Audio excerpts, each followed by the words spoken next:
நம்முடைய தியானத்திற்காக நாம் படிப்போம். Let us open our Bible and read from the book of Revelation 21st chapter verse 3. மேலும் பரலோகத்திலிருந்து உண்டான ஒரு பெரும் சத்தத்தை கேட்டேன். அது இதோ மனுஷர்களிடத்திலே தேவனுடைய வாசஸ்தலம் இருக்கிறது. அவர்களிடத்திலே அவர் வாசமாயிருப்பார். அவர்களும் அவருடைய ஜனங்களாயிருப்பார்கள். தேவன் தாமே அவர்களோட கூட இருந்து அவர்களுடைய தேவனாயிருப்பார். And I heard a great voice out of the heaven saying, Behold, the tabernacle of God is with men, and he will dwell with them, and they shall be his people, and God himself shall be with them and be their God. கர்த்தருக்கு ஸ்தோத்திரம். Praise be to God. தேவனுடைய வாசஸ்தலங்கள் என்ற தலைப்பில் இந்த நாட்களில் நாம் வேதத்திலிருந்து சில சத்தியங்களை படித்துக் கொண்டிருக்கிறோம். Under the topic the habitations of God, in these days we have been hearing many truths about this. அப்போஸ்தலனாகிய யோவான் பரலோகத்திலிருந்து கேட்டதான ஒரு சத்தத்தை நாம் இப்பொழுது படிக்க கேட்டோம். Here we just now heard reading about a voice which Apostle John heard from heaven. இதோ மனுஷர்களிடத்தில் தேவனுடைய வாசஸ்தலம் இருக்கிறது. Behold, the tabernacle of God is with man. கர்த்தருக்கு ஸ்தோத்திரம். Praise be to God. பிரியமானவர்களே, நாம் முதலாம் நாளில் எதற்காக கர்த்தர் மனுஷனை சிருஷ்டித்தார் என்று நாம் சிந்தித்தோம். Beloved people, on the first day we meditated as to why God created man. தேவன் மனுஷனை என்றென்றைக்கும் தம்மோடு வாசம் செய்யும்படியாக தேவன் அவனை சிருஷ்டித்தார். God created man that he may dwell with him forever and ever. முதலாவதாக சிருஷ்டிக்கப்பட்ட மனுஷன் பிசாசினால் வஞ்சிக்கப்பட்டு அவன் ஒரு பாவியாக மாறினாலும் மறுபடியுமாக விழுந்து போன மனுக்குலத்தை தூக்கி எடுக்கும்படியாக ஆண்டவராகிய இயேசு கிறிஸ்து இந்த பூமியில் வந்தார். The first created man, he fell because of sin and he was deceived by the devil. Once again to live this man, Lord Jesus Christ came on this earth. மறுபடியுமாக தான் சிருஷ்டித்த நோக்கத்தை மனுஷனுடைய ஜீவியத்தில் நிறைவேற்றும்படியாக காலாகாலங்களாக மனுஷர் மத்தியில் பலவிதமான வாசஸ்தலங்களை ஆலயங்களை கட்டியெழுப்பும்படியாக கட்டளையிட்ட தேவன் தம்முடைய மனதில் மறைந்திருக்கிற ரகசியங்களை ஒவ்வொரு வாசஸ்தலத்தின் மூலமாகவும் வெளிப்படுத்துகிறதை நாம் காண்கிறோம். In order to once again revive man who was fallen, we find that in the time to come, Lord made many habitations on this earth, and through this habitation he was revealing his mind to his people. ஆகவேதான் வேதத்தில் அதை குறித்த சில வாசஸ்தலங்கள் அல்லது ஆலயங்கள் காணப்பட்டதை குறித்து நாம் படித்தோம். That is why in the Bible we read about certain habitations or the temples of God. 8 விதமான ஆலயங்கள் வாசஸ்தலங்களை குறித்து நாம் படித்தோம். We read about 8 types of temples or habitations. முதலாவதாக மோசேயினுடைய ஆசரிப்பு கூடாரம். In the first one is the tabernacle of Moses. இரண்டாவதாக Solomon கட்டினதான சாலமோனின் தேவாலயம். The secondly the temple built by Solomon called it Solomon's temple. மூன்றாவதாக பழுதடைந்து போனதான சாலோமோனின் ஆலயத்தை புதுப்பித்து கட்டி அதை பிரதிஷ்டை செய்து செருபாபேலின் ஆலயம். And the third temple which is called the Zerubbabel temple, which Zerubbabel rebuilt, which was destroyed by the Solomon's temple. பழுதடைந்த இந்த ஆலயத்தை மறுபடியுமாக ஏரோது ராஜா புதுப்பித்து கட்டினான். அது ஏரோதின் தேவாலயம் என்று சொல்லப்பட்டது. Again this temple which was destroyed, we find that Herod renovated it and we called it as the Herod's temple. அதன் முன்பு ஏரோதின் ஆலயம் அழிக்கப்பட்ட பின்பு எழுத்தின் பிரகாரமாக பெரிய அளவில் பிரம்மாண்டமான அளவில் ஆலயங்கள் கட்டப்படவில்லை. After the Herod's temple was destroyed, we don't find any literal temple which was built over here. காரணம் தேவன் அதன் பின்பு ஆவிக்குரிய தம்முடைய ஆலயத்தை இந்த பூமியிலே கட்ட ஆரம்பித்து விட்டார். We find the Lord Jesus Christ started to build our spiritual temple on this earth. Pentecost நாளில் இந்த வேலை ஆரம்பித்தது நாம் படித்தோம். We read that this work started on the day of Pentecost. இந்த ஆலயத்தின் வேலைதான் மிகவும் வேகமாக நடந்து கொண்டு வருகிறது. Work of this building this temple is going very fast. கர்த்தராகிய இயேசு கிறிஸ்துவினுடைய ரகசிய வருகையோடு இந்த ஆலயத்தின் வேலை முடிவடைந்து இந்த ஆலயம் பரலோகத்திற்கு எடுத்துக்கொள்ளப்படும். The work of building this temple will come to an end with the coming of Lord Jesus Christ and it will be taken to heaven. கர்த்தருக்கு ஸ்தோத்திரம். Praise be to God. அதன் பின்பு இந்த பூமியிலே மறுபடியுமாக எழுத்தின் பிரகாரமான சில ஆலயங்கள் காணப்படும். Again on this earth certain literal temples will be seen on this earth. கர்த்தராகிய இயேசு கிறிஸ்துவின் வருகைக்கு பின்பு சம்பவிக்க போவதான உபத்திரவ காலத்தில் யூதர்கள் அந்தி கிறிஸ்துவோடு சேர்ந்து ஒரு ஆலயத்தை கட்டுவார்கள். இது உபத்திரவ காலத்தில் காணப்படுற ஆலயம். After the coming of Lord Jesus Christ, the tribulation period will start. During that time, the Jews along with the Antichrist, they will build a temple. This is called the temple of tribulation. உபத்திரவ காலத்தின் முடிவில் ஒரு யுத்தம், அர்மகதோன் யுத்தம் நடந்து அதன் மூலமாக அந்தி கிறிஸ்துவும் கள்ளத்தீர்க்கதரிசியும் அக்கினி கடலில் தள்ளப்படுவார்கள். பிசாசு பாதாள குழியில் தள்ளப்படுவான். அதன் பின்பு கர்த்தர் இந்த பூமியில் 1000 வருஷ ஆளுகையை ஸ்தாபிப்பார். At the end of this tribulation, there will be a battle of Armageddon. During that time, the false prophet and Antichrist, they will be taken and put into the lake of fire. and the devil or the dragon will be cast into the bottomless pit. After that, millennium reign will begin on this earth. 1000 வருஷ அரசாட்சியின் காலத்தில் மறுபடியுமாக பக்தியுள்ள ஜனங்கள் எல்லாரும் சேர்ந்து ஆலயத்தை கட்டி கர்த்தரை ஆராதிப்பார்கள். During the 1000 years reign, all the godly people will begin to build a temple and worship God. இதை குறித்து நாம் எசேக்கியேல் 40ஆம் அதிகாரத்திலிருந்து 47ஆம் அதிகாரம் வரை படிக்கும் பொழுது தெளிவாக படித்து விளங்கிக் கொள்ளலாம். Concerning this, when we read in the book of Isaiah 40 to 47, we can understand it very clearly. Ezekiel 48th chapter to 47th chapter, we can read it very clearly. கடைசியாக எழுத்தின் பிரகாரமான எல்லா ஆலயங்களும் 1000 வருஷ அரசாட்சிக்கு பின்பு வெள்ளை சிங்காசன நியாயத்தீர்ப்புக்கு முன்பு பூமி அழிக்கப்படுவதோடு எல்லா ஆலயங்களும் அழிந்து போகும். After the millennium reign, when the entire earth and heaven is going to be destroyed, all the temple will be destroyed.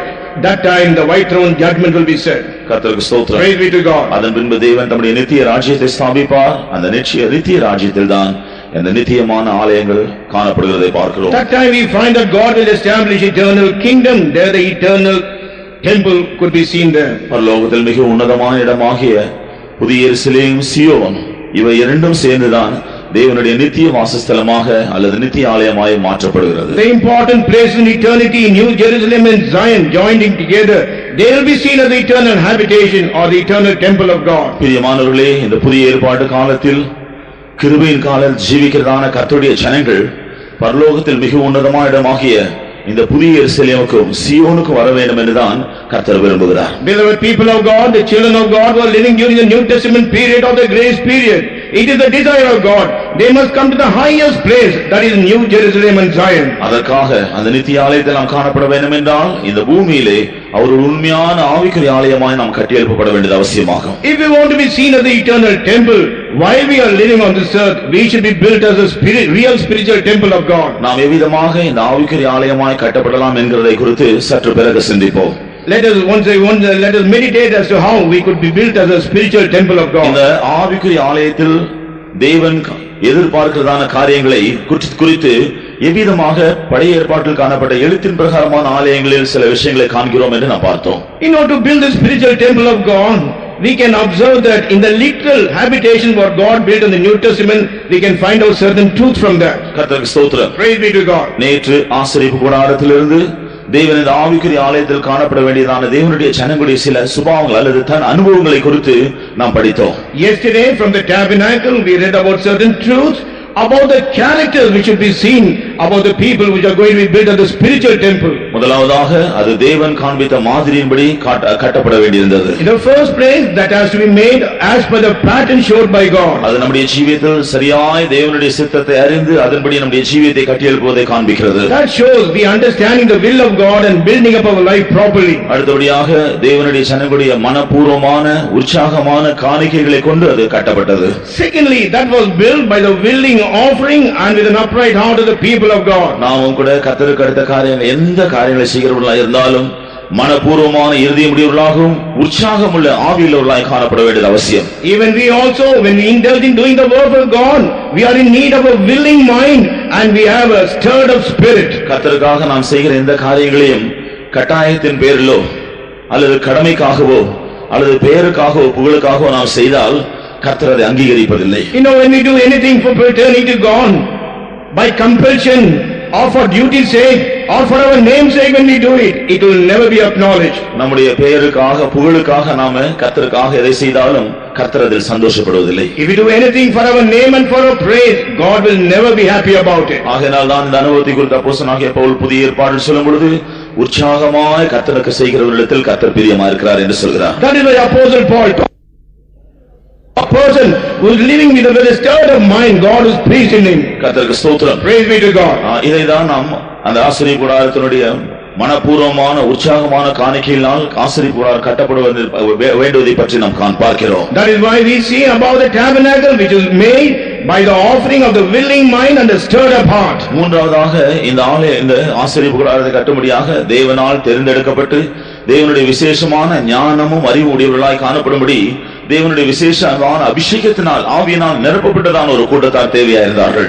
Thirdly, there was a group of people required by God who have been filled with a wisdom, understanding and a special spirit to to build this temple. விசேஷமாக இந்த வேலைகளெல்லாம் நடத்தும்படியாக தெரிந்து கொள்ளப்பட்டதான இரண்டு பேர், அகோலியா, Bezalel என்பவர்களை குறித்து நாம் படித்தோம். In important way we find that two people, Aholiab and Bezalel, who have been chosen for this work. அவர்களோடு சேர்ந்து ஞான இருதயமுள்ளவர்கள், உற்சாகமான ஆவியுள்ளவர்கள், மனப்பூர்வமாக பிரயாசப்படக்கூடிய எல்லாரும் சேர்ந்துதான் இந்த வேலையை செய்தார்கள். Along with them, people were willing, with a stirred up heart and with wholeheartedly working. They joined together and worked. இதிலிருந்து நாம் என்ன விளங்கிக் கொள்கிறோம்? From this what do we understand? கர்த்தருடைய ஆலயத்தை கட்ட, நம்முடைய ஆவிக்குரிய ஜீவியத்தை கட்டும்படியாக உலக பிரகாரமான ஞானமோ, உலக பிரகாரமான பொருட்களோ, அல்லது உலக பிரகாரமான நமக்கு இருக்கிற திறமையோ, செல்வாக்கோ அதற்கு பிரயோஜனப்படாது என்று நாம் காண்கிறோம். To build the spiritual temple of God or to build the tabernacle, our wisdom, our pleasures, our treasure, our material,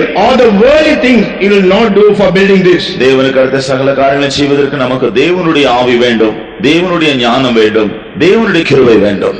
To do everything pertaining to God, we need God's wisdom, God's understanding and the spirit from God. நான்காவதாக இந்த ஆசரிப்பு கூடாரத்தை குறித்து கர்த்தர் மூன்று காரியங்களை போதும் அந்த ஆசரிப்பு கூடாரத்தில் காணப்பட வேண்டும் என்று விரும்பினார் என்று படித்தோம். Fourthly, we studied that the Lord desired three things should always be in the tabernacle. பலிபீடத்தில் அக்கினி எப்போதும் எரிந்து கொண்டிருக்க வேண்டும். Always the fire should burn in the altar. குத்துவிளக்கு எப்பொழுதும் எரிந்து கொண்டிருக்க வேண்டும். The lamp and the candlestick should continue to burn. சமூக தப்பம் மேசையின் மேல் அப்பங்கள் எப்போதும் காணப்பட வேண்டும். Upon the table of showbread, the bread always should be seen. இது நம்முடைய ஆவிக்குரிய ஜீவியத்தில் கர்த்தர் நம்முடைய ஆவி ஆத்மா சரீரத்தில் எதிர்பார்க்கிற ஒரு காரியத்தை காண்பிக்கிறது. In our spiritual life, what God expects in spirit, soul and body, that only reveals it. நம்முடைய சரீரத்தில் எப்போதும் கர்த்தருடைய அக்கினி எரிந்து கொண்டு அதன் மூலமாக எல்லா விதமான மனுஷிகமான மாம்சிக தன்மைகளை நாம் சுட்டெரிக்கிறவர்களாய் இருக்க வேண்டும். In our body, the fire of the Lord should be always burning, and we must cleanse it from all the carnal affiliations and carnal desires. அதுதான் பலிபீடத்தில் இருக்கிற அக்கினி காண்பிக்கிறது. That is what fire in the altar shows. எப்போதும் எரிந்து கொண்டிருக்க வேண்டிய குத்துவிளக்கு என்பது நம்முடைய இருதயத்தில் கர்த்தருடைய தீபம் எப்பொழுதும் எரிந்து கொண்டு இருதயம் எப்பொழுதும் கர்த்தருடைய வெளிச்சத்தினால் நிறைந்திருக்க வேண்டியதை காண்பிக்கிறது. The lamp burning upon the candlestick all the time talks about the fire burning within our heart, that the lamp should be always burning within us.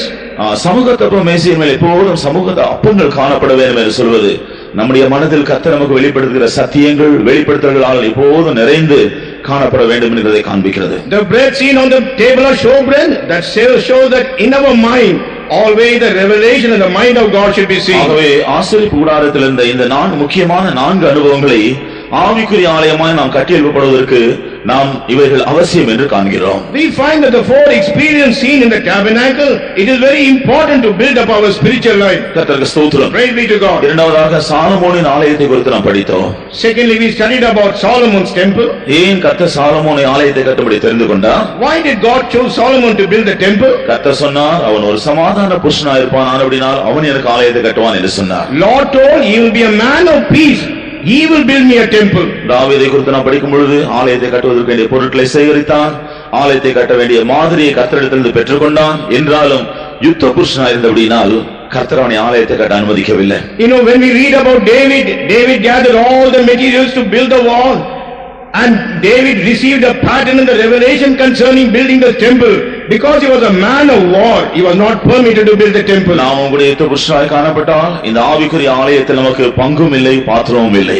If you are seen as a man of war, we are no portion or we are no member of the spiritual temple. ஒருவேளை தேவன் பிரியப்படக்கூடிய மற்ற நல்ல அநேக காரியங்கள் காணப்படலாம், என்றாலும் யுத்த புருஷனாய் இருக்கிறவர்களை கொண்டு கர்த்தர் தம்முடைய ஆலயத்தை கட்ட அனுமதிப்பதில்லை. Maybe many things may be seen in our life where God is pleased, but if you are seen as a man of war, we will not be permitted to build a spiritual temple. கர்த்தருக்கு ஸ்தோத்திரம். Praise be to God. இரண்டாவதாக சாலமோனுடைய ஆலயத்தை குறித்து கர்த்தர் சொன்னார், நான் இந்த இடத்தை பலியிடும் ஆலயமாய் தெரிந்து கொண்டேன். பலியிடும் ஆலயம். Secondly, concerning the Solomon's temple, God says, I have chosen this as a place of sacrifice. கர்த்தருக்கு ஸ்தோத்திரம். Praise be to God. அப்படியென்றால் கர்த்தருடைய ஆலயத்திலே போதும் பலி செலுத்தப்படுவதை கர்த்தர் விரும்புகிறார். That means God desires always sacrifice should be offered in that place. நாமும் கூட ஆவிக்குரிய ஆலயமாய் கட்டியெழுப்பப்பட வேண்டும் என்றால் கர்த்தர் எதிர்பார்க்கிறதான பலிகளை செலுத்துகிற மனுஷராய் காணப்பட வேண்டும் என்று நாம் பார்த்தோம். We found that if we have to be built as a spiritual temple of God, we must always offer sacrifices pleasing to God. கர்த்தருக்கு ஸ்தோத்திரம். Praise be to God. மூன்றாவதாக கர்த்தர் இந்த ஆலயத்தை குறித்து சொல்லும் பொழுது இந்த ஆலயத்தின் மேல் என்னுடைய கண்களும் என்னுடைய இருதயம் எப்பொழுதும் இருக்கும் என்று சொன்னார். Thirdly, when God is telling about this temple, he says, always mine eyes and my heart will be upon this. கர்த்தருக்கு ஸ்தோத்திரம். Praise be to God. அப்படினால் கர்த்தருடைய ஆலயம் கர்த்தருடைய ஆலயத்தின் மேல் எப்போதும் கர்த்தருடைய கண்கள் கர்த்தருடைய இருதயம் காணப்பட வேண்டியிருக்கிறது. Therefore, always in the temple of God, his eyes and his heart should be seen. கர்த்தருடைய கண்கள் காணப்படுவது என்பது சொல்வது கர்த்தருக்கு முன்பாக எப்போதும் நாம் வெளியரங்கமாக இருக்கிறவனமாக நம்மை வெளிப்படுத்துவதை காண்பிக்கிறது. When the eyes of the Lord is on the temple means outwardly as we are manifesting ourselves to God. அல்லது கர்த்தருக்கு முன்பாக நாம் காணப்பட வேண்டும் என்றால் நம்முடைய ஜீவியத்திலே தூய்மை உள்ளவர்களாய் சுத்தம் உள்ளவர்களாய் நாம் காணப்பட வேண்டியது அவசியம். In other words, if we want to be seen by God in our life, we should be clean and we should be pure. கர்த்தருக்கு ஸ்தோத்திரம். Praise be to God. இரண்டாவதாக கர்த்தருடைய இருதயம் அந்த ஆலயத்தின் மேல் இருந்தது.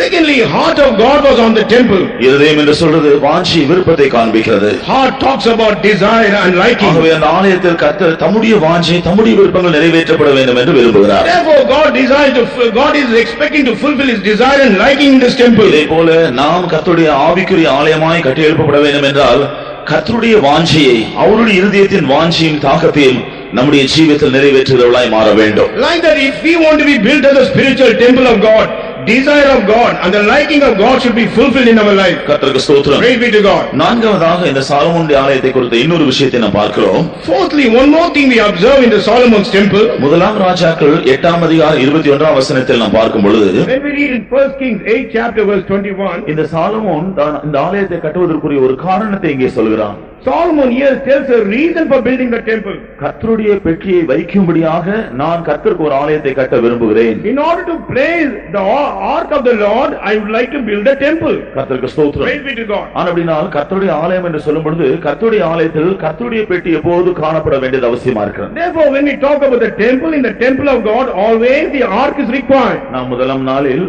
இந்த ஆலயங்களை குறித்து படிக்கும் பொழுது மோசேயின் நாட்கள் பின்பு யோசுவாவின் நாட்கள் பின்பு ஆசரிப்பு கூடாரத்தினுடைய மற்ற எல்லா பணிமுட்டுகளும் அழிந்து போயிட்டு அந்த பெட்டி மாத்திரம் மீதியா இருந்தது என்று நாம் பார்க்கிறோம். When we on the first day when we studied about this, after the days of Moses and Joshua, everything within the temple got destroyed except the ark of covenant. அந்த பெட்டியிலும் கூட இருந்த மூன்று பொருட்களில் அந்த ஆரோனுடைய துளிர்த்த கோலும் மன்னா வைக்கப்பட்ட பொற்பாத்திரம் கூட இல்லாமல் போயிட்டு உடன்படிக்கையின் பலகைகள் மாத்திரம்தான் மீதியா இருந்தது. Even within the ark of the covenant, except the tables of stone, the budded rod of Aaron and the golden pot with manna also got lost. இதை நாம் முதலாம் ராஜாக்கள் 8ஆம் அதிகாரம் 9ஆம் வசனத்தில் பார்க்கலாம். We can read that in 1 Kings 8 chapter 9th verse. இந்த பெட்டியை தான் கொண்டு வந்து வைக்கும்படியாக சாலமோன் ஒரு ஆலயத்தை கட்டினதாக சொல்கிறான். In order to bring this ark only, we found that Solomon wanted to build a temple. முதலாம் ராஜாக்கள் 8ஆம் அதிகாரம் 21ஆம் வசனம். 1 Kings 8 chapter verse 21. கர்த்தர் நம்முடைய பிதாக்களை எகிப்து தேசத்திலிருந்து புறப்பட பண்ணின போது அவர்களோட பண்ணின உடன்படிக்கை இருக்கிற பெட்டிக்காக அதிலே ஒரு ஸ்தானத்தை உண்டாக்கினேன் என்றான். And I have set there a place for the ark, wherein is the covenant of the Lord, which he made with our fathers when he brought them out of the land of Egypt. இந்த ஆலயத்தை கட்டுவதற்கு பல நோக்கங்கள் சாலமோனுக்கு இருந்தது. அதில் ஒரு முக்கியமான நோக்கம் கர்த்தருடைய பெட்டியை வைப்பதற்காக அதில் ஒரு ஸ்தானத்தை ஆயத்தப்படுத்தினேன் என்று சொல்கிறார். Solomon had many purposes to build this temple. The important reason what he says, I have built this temple so that I may bring the ark and keep it here. அப்படினால் கர்த்தருடைய பெட்டி இல்லாமல் இருக்கக்கூடிய ஆலயத்தை கர்த்தருடைய ஆலயம் என்று சொல்ல முடியாது. Therefore, the temple where the ark of the Lord is not there, we cannot count that as the temple of God. கர்த்தருக்கு ஸ்தோத்திரம். Praise be to God. இந்த பெட்டியில காணப்பட்ட என்ன பொருட்கள் காணப்படுகிறது? What are the materials seen in this ark?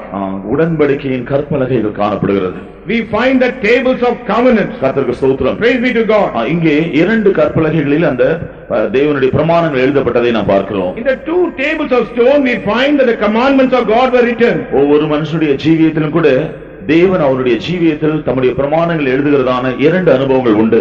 In every man's life there are two experiences where God writes his commandments there. எபிரேயர் 8ஆம் அதிகாரம் 10ஆம் வசனத்தை நாம் படிக்கும் பொழுது ஒரு தேவனுடைய பிள்ளை மனம் திரும்பி கர்த்தருடைய பட்சமாக திரும்பி குணப்படும் பொழுது ரட்சிக்கப்படும் பொழுது கர்த்தர் அவருடைய பிரமாணங்களை எல்லாம் அவருடைய மனதில் எழுதுகிறார். In Hebrews 8 chapter 10 verse, when a man turns from his ways and he repents, we find the Lord writes his laws in his heart. Amen. He writes his mind in his heart. பிரமாணங்களை எல்லாம் மனதில் எழுதுகிறார். He writes his laws in his mind. அவருடைய பிரமாணங்களை அவருடைய மனதில் வைக்கிறார். Or else he places his laws in his mind. அதன் பின்பு இன்னும் ஆவிக்குரிய அனுபவத்தில் கடந்து சென்று உண்மையான ஞானஸ்நான சத்தியத்திற்கு கீழ்ப்படிந்து பரிசுத்தாவின் அபிஷேகத்தை பெற்றுக்கொள்ளும் பொழுது மறுபடியுமாய் கர்த்தருடைய பிரமாணங்களை அவருடைய இருதயங்கள் வைக்கிறார். Still more going further, after taking water baptism and receiving the Holy Spirit, Lord keeps his laws in his heart. கர்த்தருக்கு ஸ்தோத்திரம். Praise be to God. ஆனபடினால பரிசுத்தாவின் அபிஷேகத்தை பெற்றுக்கொள்ளும் பொழுது கர்த்தருடைய பிரமாணங்களுடைய இருதயத்திலும் நாம் மனம் திரும்பும் பொழுது கர்த்தருடைய பிரமாணங்கள் நம்முடைய மனதிலும் வருகிறதை நாம் பார்க்கிறோம். Therefore we see here, when we receive the anointing of the Holy Spirit, laws come in our heart, and when we are born again, the laws are placed in our mind. ஆனபடினால் இந்த இரண்டு பலகைகளை நம்முடைய மனதிற்கும் நம்முடைய இருதயத்திற்கும் நாம் ஒப்பிடலாம்.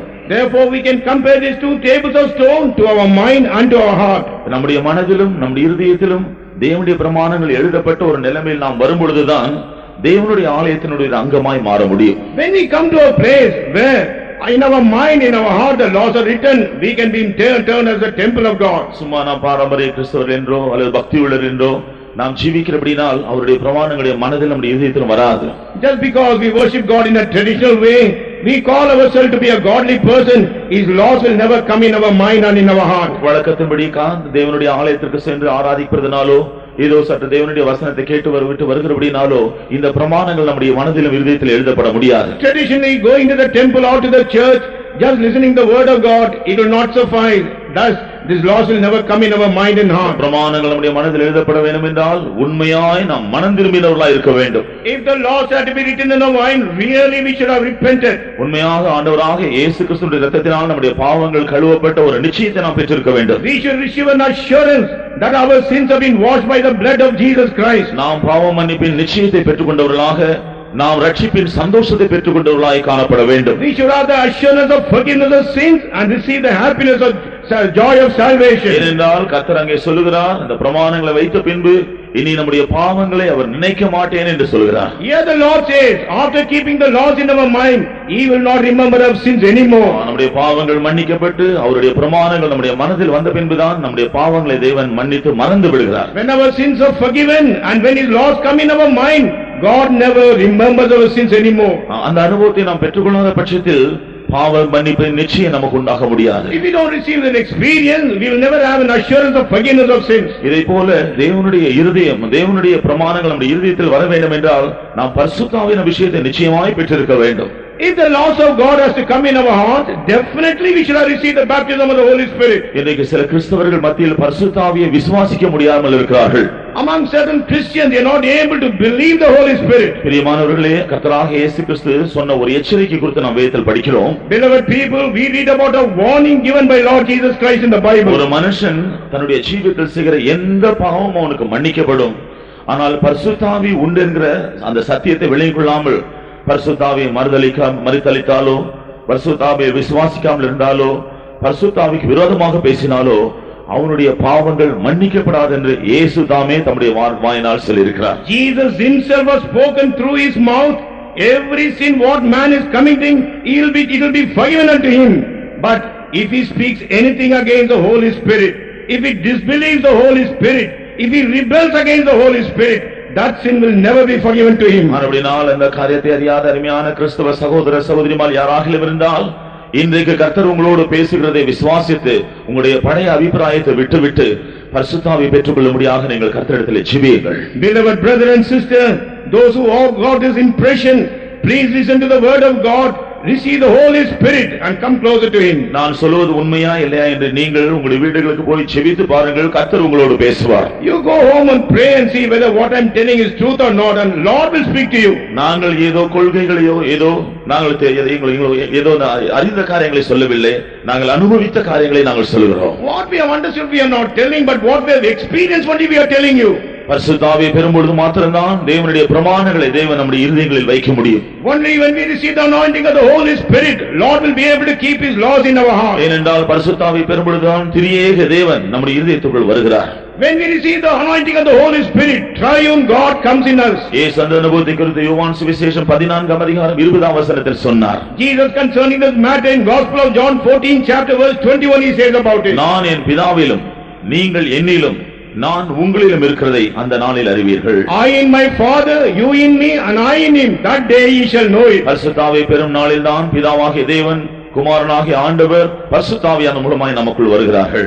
When we receive the anointing of the Holy Spirit, God the Father, Son, Jesus Christ through the Holy Spirit comes and dwells in us. அதன் பின்பு அவர் நம்முடைய இருதயத்தை ஆட்கொள்ள விரும்புகிறார்கள். After that they want to have a dominion in our heart. அவருடைய பிரமாணங்கள் நம்முடைய இருதயத்தில் வைத்து நம்முடைய முழு ஜீவியத்தையும் ஆட்கொள்ள விரும்புகிறார்கள். Keeping their laws in our heart, they want to have a total rule on us. இவ்விதமாக உலக பிரகாரமான பாவ பிரமாணங்கள், பிசாசின் பிரமாணங்கள், இவைகளிலெல்லாம் நாம் விடுதலையாக்கப்பட்டு ஆவியின் பிரமாணத்திற்கு கீழ்ப்படிந்து ஆக்கினை தீர்ப்பிலிருந்து நாம் விடுதலையாக்கப்படக்கூடிய விசேஷித்த ஸ்லாக்கியத்தை நாம் பெற்றுக்கொள்ளலாம். Like that, being delivered from the worldly laws, being delivered from the satanic laws and fulfilling the spiritual laws, we can escape the condemnation. அது மாத்திரமல்ல, இந்த பூமியிலே தேவன் கட்டியெழுப்பிக் கொண்டிருக்கிறதான தம்முடைய ஆவிக்குரிய ஆலயத்திற்குள் நாம் வர வேண்டும் என்றால் பரிசுத்த ஆவியை பெற்றால் மாத்திரமே வர முடியும்.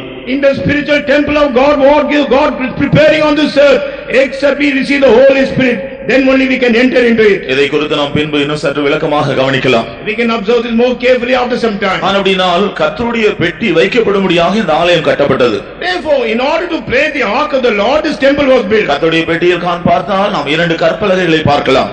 When we observe the ark of the Lord, we can see two tables of stone. இரண்டு கற்பலகைகள் தான் நம்முடைய மனதிற்கு, நம்முடைய இருதயத்திற்கு அடையாளமாக இருக்கின்றன. These two tables of stone is a shadow unto our mind and our heart. இவைகள் சாதாரண பலகைகள் அல்ல, தேவனுடைய பிரமாணங்கள் எழுதப்பட்ட பலகைகள். They are not ordinary tables. They were the tables where the commandments of God were written. அருமையான தேவனுடைய பிள்ளையே, உனக்குள் இந்த இரண்டு பலகைகள் உண்டா? Beloved child of God, if these two tables are seen in you, தேவனுடைய பிரமாணம் உடைய மனதில் எழுதப்பட்டிருக்கிறதா? is the laws of the Lord is written in your mind? தேவனுடைய பிரமாணம் உடைய இருதயத்தில் எழுதப்பட்டிருக்கிறதா? Is the laws of God is written in your heart? மனதிலும் இருதயத்திலும் தேவனுடைய பிரமாணங்கள் எழுதப்பட்டிருந்தால் நிச்சயமாகவே நீ கர்த்தருடைய ஆலயத்தில் காணப்படக்கூடிய ஒரு அங்கமாய், உடன்படிக்கை பெட்டியாய் நீ மாற்றப்படுவாய். If the laws is written in your mind and heart, definitely you will be seen in the temple of God within the tabernacle. சாலமோனுடைய ஆலயத்திலே கர்த்தருடைய பெட்டி காணப்பட்டது போல, As the ark of the Lord was seen in the Solomon's temple. இந்த நாட்டில் கர்த்தர் கட்டியெழுப்புகிறதான இந்த ஆவிக்குரிய ஆலயத்திலும் கூட கர்த்தருடைய பெட்டியாய் நாம் காணப்பட கர்த்தர் விரும்புகிறார். Even in this days when Lord is building the spiritual temple of God, God desires that we should be seen at the tables in that. கர்த்தருடைய பரிசுத்த நாமத்துக்கு ஸ்தோத்திரம். Praise be to the holy name of God. இனி செருபாபேல் ஆலயத்துக்கு நாம் வரும் பொழுது, When we come to the Zerubbabel's temple, இந்த ஆவிக்குரிய ஆலயத்தில் காணப்படும்படியாய் கர்த்தர் விரும்புகிற வேறு சில அனுபவங்களை இந்த செருபாபேல் ஆலயத்தில் நாம் படிக்கலாம். certain other experiences we can observe in the Zerubbabel temple, which is being in the spiritual temple of God. கர்த்தருக்கு ஸ்தோத்திரம். Praise be to God. இந்த ஆலயம் கட்டப்படும் பொழுது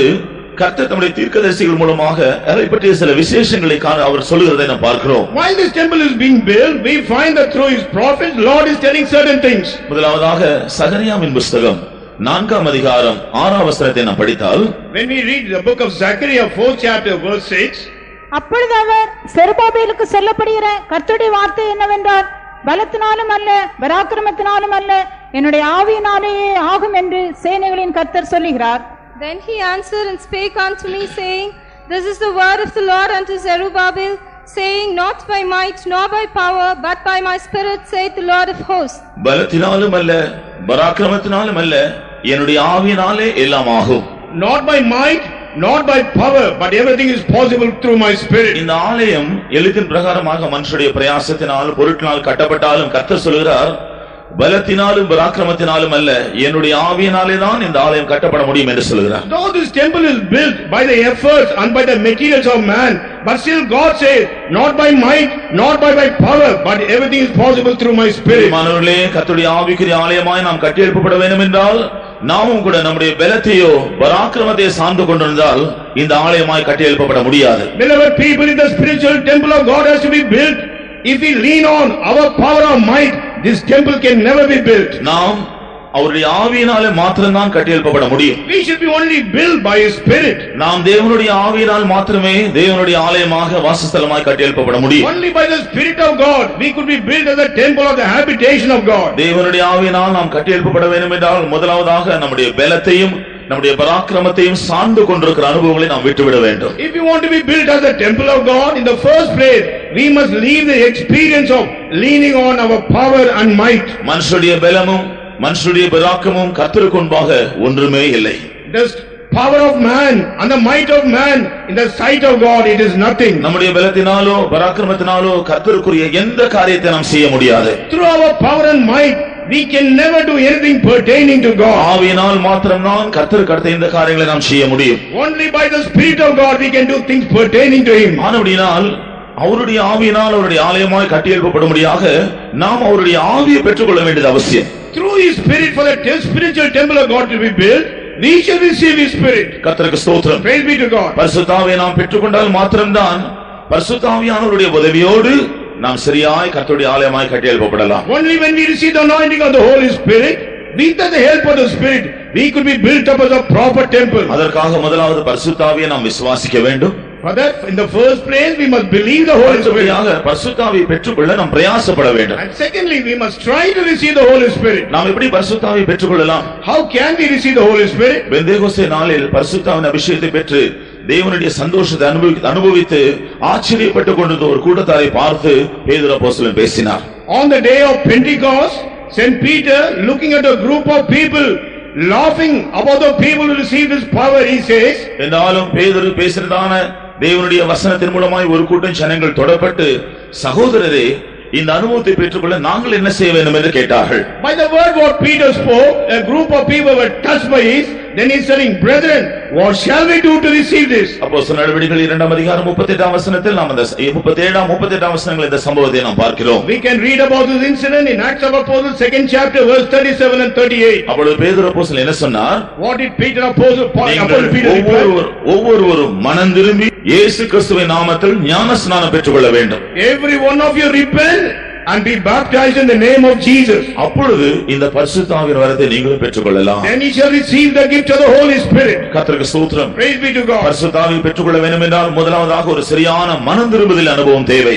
If you want to receive the Holy Spirit in the first place, we must receive the experience of repentance. பிரியமானவர்களே, இந்த மனம் திரும்புதலை குறித்து நாம் பார்க்கும் பொழுது அதில் வித்தியாசமான திட்டவட்டமான சில அனுபவங்கள் உண்டு. Beloved, when we observe about the repentance, there are certain definite experiences abiding in this.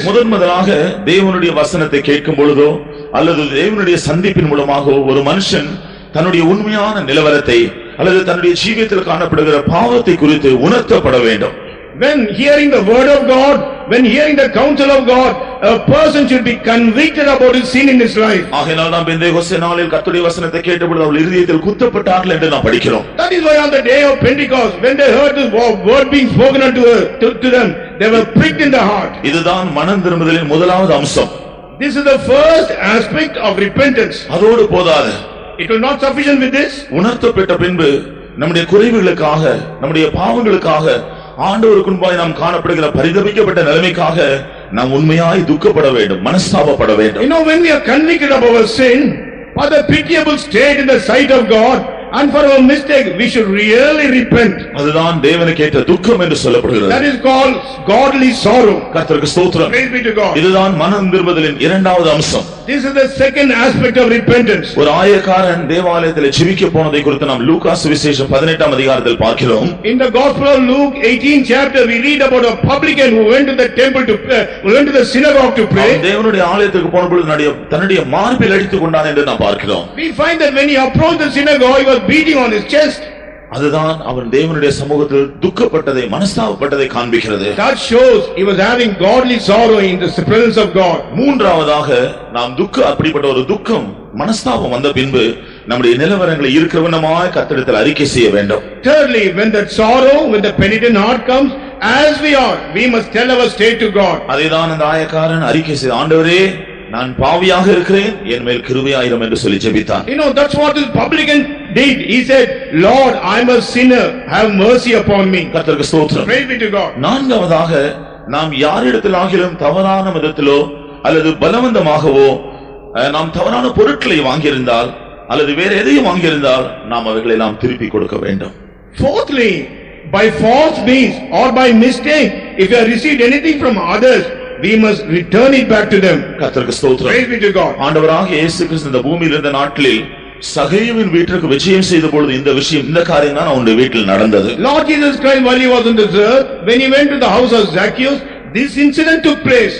அவன் சொன்னான், ஆண்டவரே யாரிடத்தில் நான் பொருட்களை வாங்கியிருந்தால் அநியாயமாய் வாங்கியிருந்தால் 4 மடங்கு திருப்பி கொடுக்கிறேன் சொன்னான். He told Jesus, Lord, in unjust way if I taken something from others, I will return it fourfold. கடைசியாக கர்த்தர் சொன்னார், இந்த வீட்டுக்கு இன்றைக்கு ரட்சிப்பு வந்தது. Finally Lord said, salvation has come to this house. அப்படினால் உண்மையான ரட்சிப்பை பெற்றுக் கொள்வதற்கு முன்பாக இந்த அனுபவங்கள் எல்லாம் அவசியமா இருக்கிறது. Therefore, before receiving the real salvation, all these experiences are required. ஐந்தாவதாக யாரிடத்திலாக நமக்கு மனஸ்தாபமோ விரோதமோ பகையோ காணப்படும் என்றால் அவைகளெல்லாம் தள்ளிவிட்டு நாம் அவர்களிடத்தில் மன்னிப்பு கேட்டு அல்லது மன்னித்து ஒன்றாக்கப்பட வேண்டும், ஒப்புரவாக்கப்பட வேண்டும். Fifthly, if you have enmity with anyone, or if you are hated with anyone, or if you are out against anyone, we must go and get reconciled with them. ஆண்டவராகிய இயேசு கிறிஸ்து மத்தேயு சுவிசேஷம் 5ஆம் அதிகாரத்தில் அதை குறித்து சொல்லி இருக்கிறார். Lord Jesus Christ has spoken about this in the Gospel of Matthew 5th chapter. தேவனுடைய ஆலயத்தில் நீ பலி செலுத்த வரும்பொழுது உன்னுடைய சகோதரன் பேரில் குறை உண்டு என்று நினைவு கூர்ந்தால் பலி பொருளை வைத்துவிட்டு நீ அவனிடத்தில் போய் ஒப்புரவாகிவிட்டு பின்பு வந்து காணிக்கை செலுத்து. When you come to the temple of God to offer your sacrifices, and that time you will think that you are against your brother, you keep your sacrifice, get reconciled with your brother and come and then offer your sacrifices. இந்த 5 காரியங்களை நாம் உண்மையாய் செய்தால்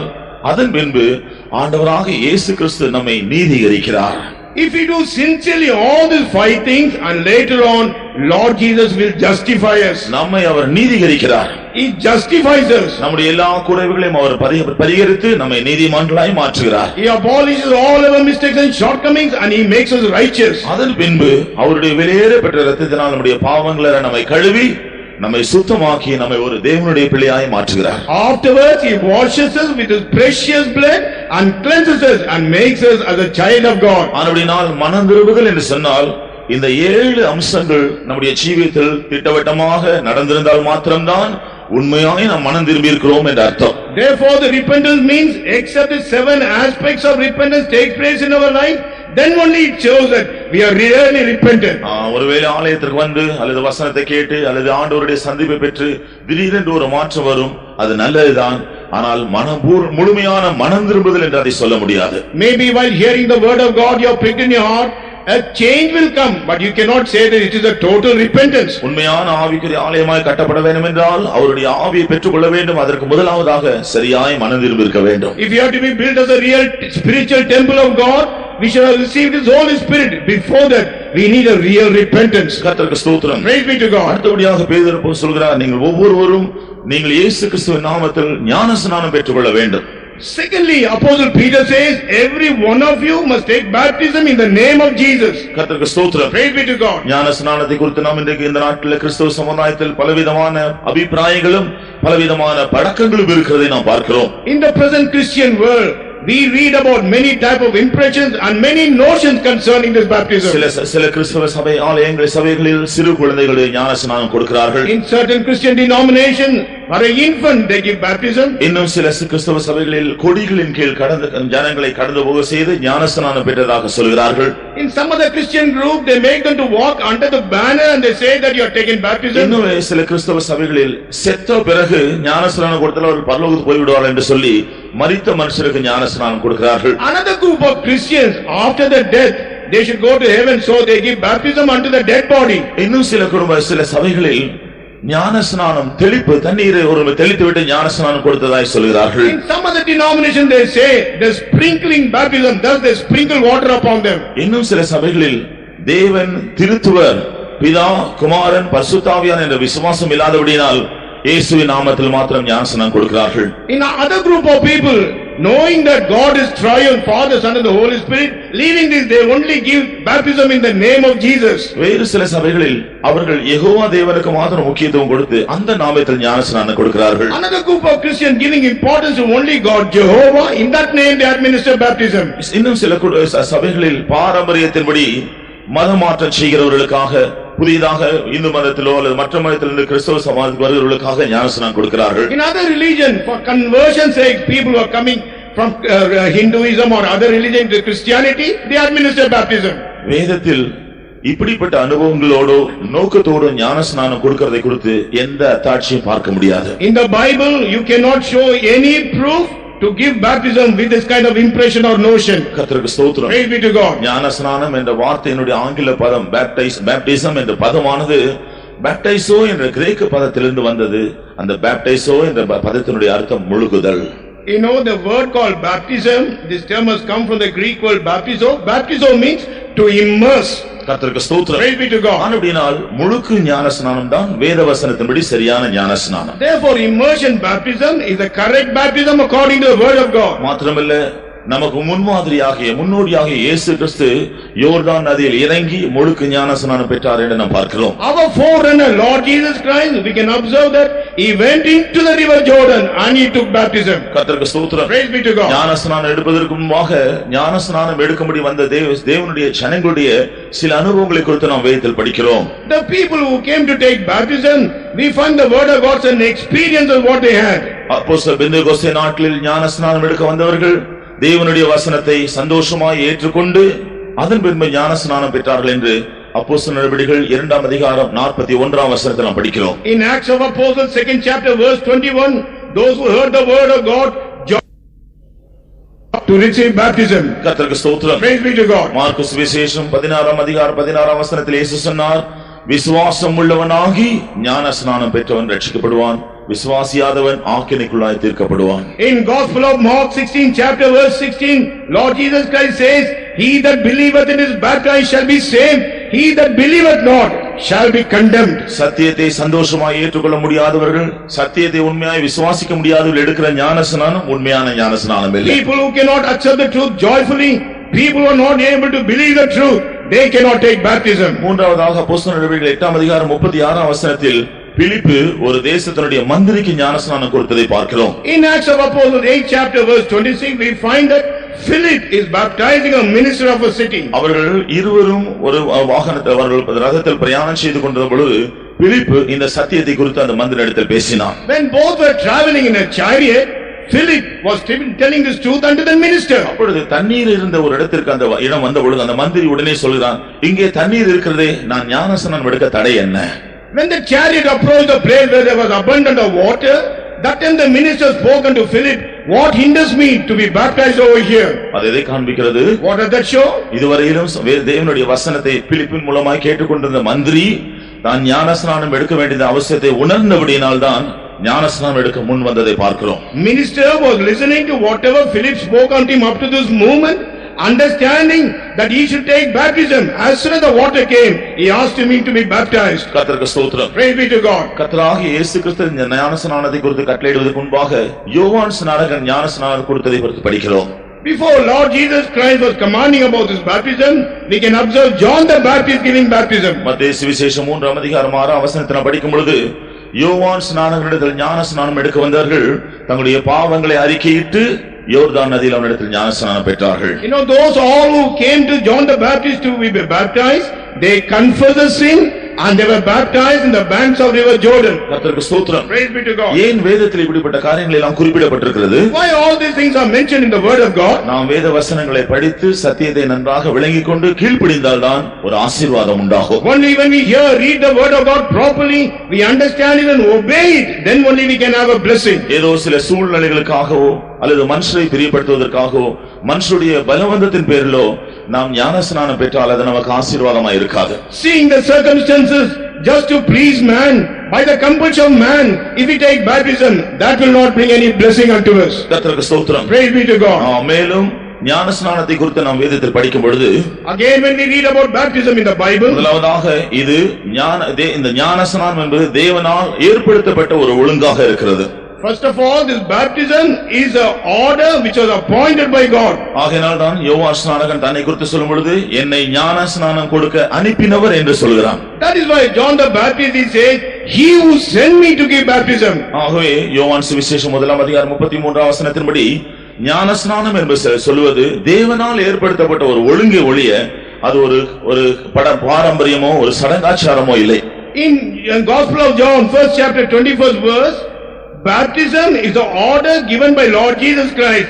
It is not a ritual or it is not a traditional way of doing things. மேலும் லூக்கா சுவிசேஷம் 7ஆம் அதிகாரம் 30ஆம் வசனத்தில் ஞானஸ்நானம் என்பது தேவனுடைய ஒரு ஆலோசனை என்று சொல்லி இருக்கிறது. In Luke 7:27 we find that the baptism is the counsel of God. அப்படினால் சரியான சத்தியத்தை அறிந்து ஞானஸ்நானத்தை கீழ்ப்படிகிற ஒரு தேவனுடைய பிள்ளை தேவனுடைய ஆலோசனை கீழ்ப்படிகிறார், அதனால அவருக்கு ஒரு ஆசீர்வாதம் உண்டு. Therefore a child of God who listens to the proper truth and obeys, he listens to the counsel of God and he takes baptism. கர்த்தருக்கு ஸ்தோத்திரம். Praise be to God. மூன்றாவதாக மத்தேயு சுவிசேஷம் 28ஆம் அதிகாரம் 19ஆம் வசனத்தில் இயேசு கிறிஸ்து பரமேறி சென்ற பொழுது தம்முடைய சீஷர்களுக்கு ஞானஸ்நானம் கொடுக்க கட்டளையிட்டார்.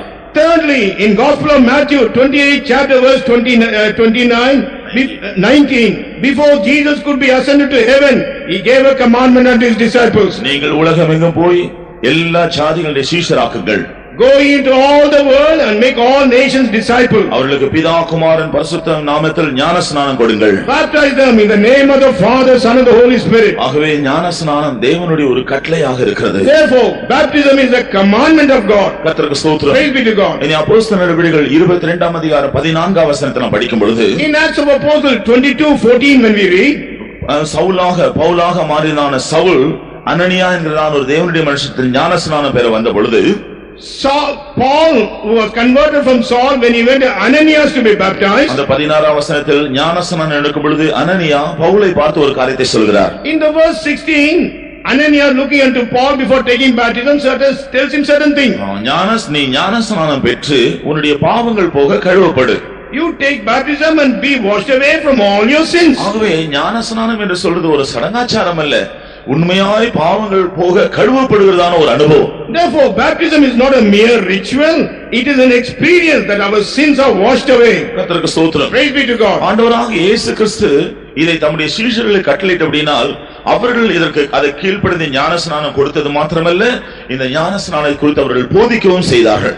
Lord Jesus Christ, as he commanded the disciples to baptize, not only they obeyed unto it, even they started teaching about this. ஆகையால் தான் பெந்தேகோஸ்தே நாளில் பேதுரு சொல்கிறார், நீங்கள் ஒவ்வொரு மனம் திரும்பி ஞானஸ்நானம் பெற்றுக்கொள்ள வேண்டும். That is why on the day of Pentecost, Apostle Peter says, every one of you repent and be baptized. அப்போஸ்தலர் நடவடிக்கைகள் 2ஆம் அதிகாரம் 38ஆம் வசனத்தில் நாம் இதை படிக்கிறோம். We can read that in Acts of Apostles 2nd chapter verse 38. அப்படினால் ஞானஸ்நானம் என்று சொல்வது அப்போஸ்தலருடைய உபதேசத்தில் ஒன்றாக இருக்கிறது. Therefore, baptism is one among the doctrine of apostles. கர்த்தருக்கு ஸ்தோத்திரம். Praise the Lord. அது மாத்திரமல்ல, பேதுரு இந்த காரியத்தை சொன்ன பொழுது எதற்காக ஞானஸ்நானம் பெற வேண்டும் என்று சொன்னார்.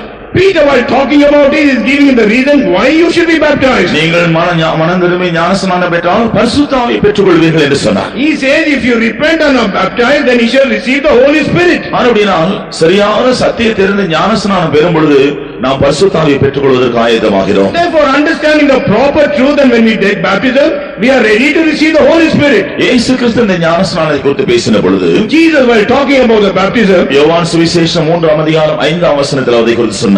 Gospel of John 3rd chapter 5th verse, he says, இயேசு சொன்னார், ஒருவன் ஜலத்தினாலும் ஆவியினாலும் மறுபடியும் பிறவாவிட்டால் தேவனுடைய ராஜ்யத்தில் பிரவேசிக்க மாட்டான். Except a man be born of water and spirit, he cannot enter into the kingdom of God, he says. இயேசு ஜலத்தினால் பிறப்பது என்று சொன்னதுதான் ஞானஸ்நானத்தின் அனுபவம். Jesus telling being born of water, that is the experience of baptism. ஆவியினால் பிறப்பது என்று சொன்னதுதான் பரிசுத்த ஆவியை பெற்றுக்கொள்கிற அனுபவம். Being born of the Spirit is the experience of receiving the Holy Spirit. ஆனபடியால் உண்மையாய் மனம் திரும்பி ஞானஸ்நானம் பெற்று பரிசுத்த ஆவியை பெற்றுக்கொண்டால் மாத்திரம்தான் பரலோக ராஜ்யத்தில் பிரவேசிக்க முடியும். Therefore, really repenting, taking baptism and receiving the Holy Spirit, then only you can enter into the kingdom of God. மாத்திரமல்ல, ஞானஸ்நானத்தினால் நம்முடைய ஜீவியத்தில் இவ்வளவு பெரிய காரியங்களை தேவன் செய்கிறார். Not only that, through baptism, Lord is doing so great things in our life. நம்முடைய பாவ சுபாவத்திற்கு நாம் மரிக்க ஆரம்பிக்கிறோம். We begin to die for our nature of sin. ஞானஸ்நானத்தின் மூலமாக எல்லா விதமான வித்தியாசங்களிலிருந்து நாம் விடுதலையாக்கப்பட்டு தேவனுடைய புத்திரராய் மாற்றப்படுகிறோம். In baptism, we get delivered from all kinds of differences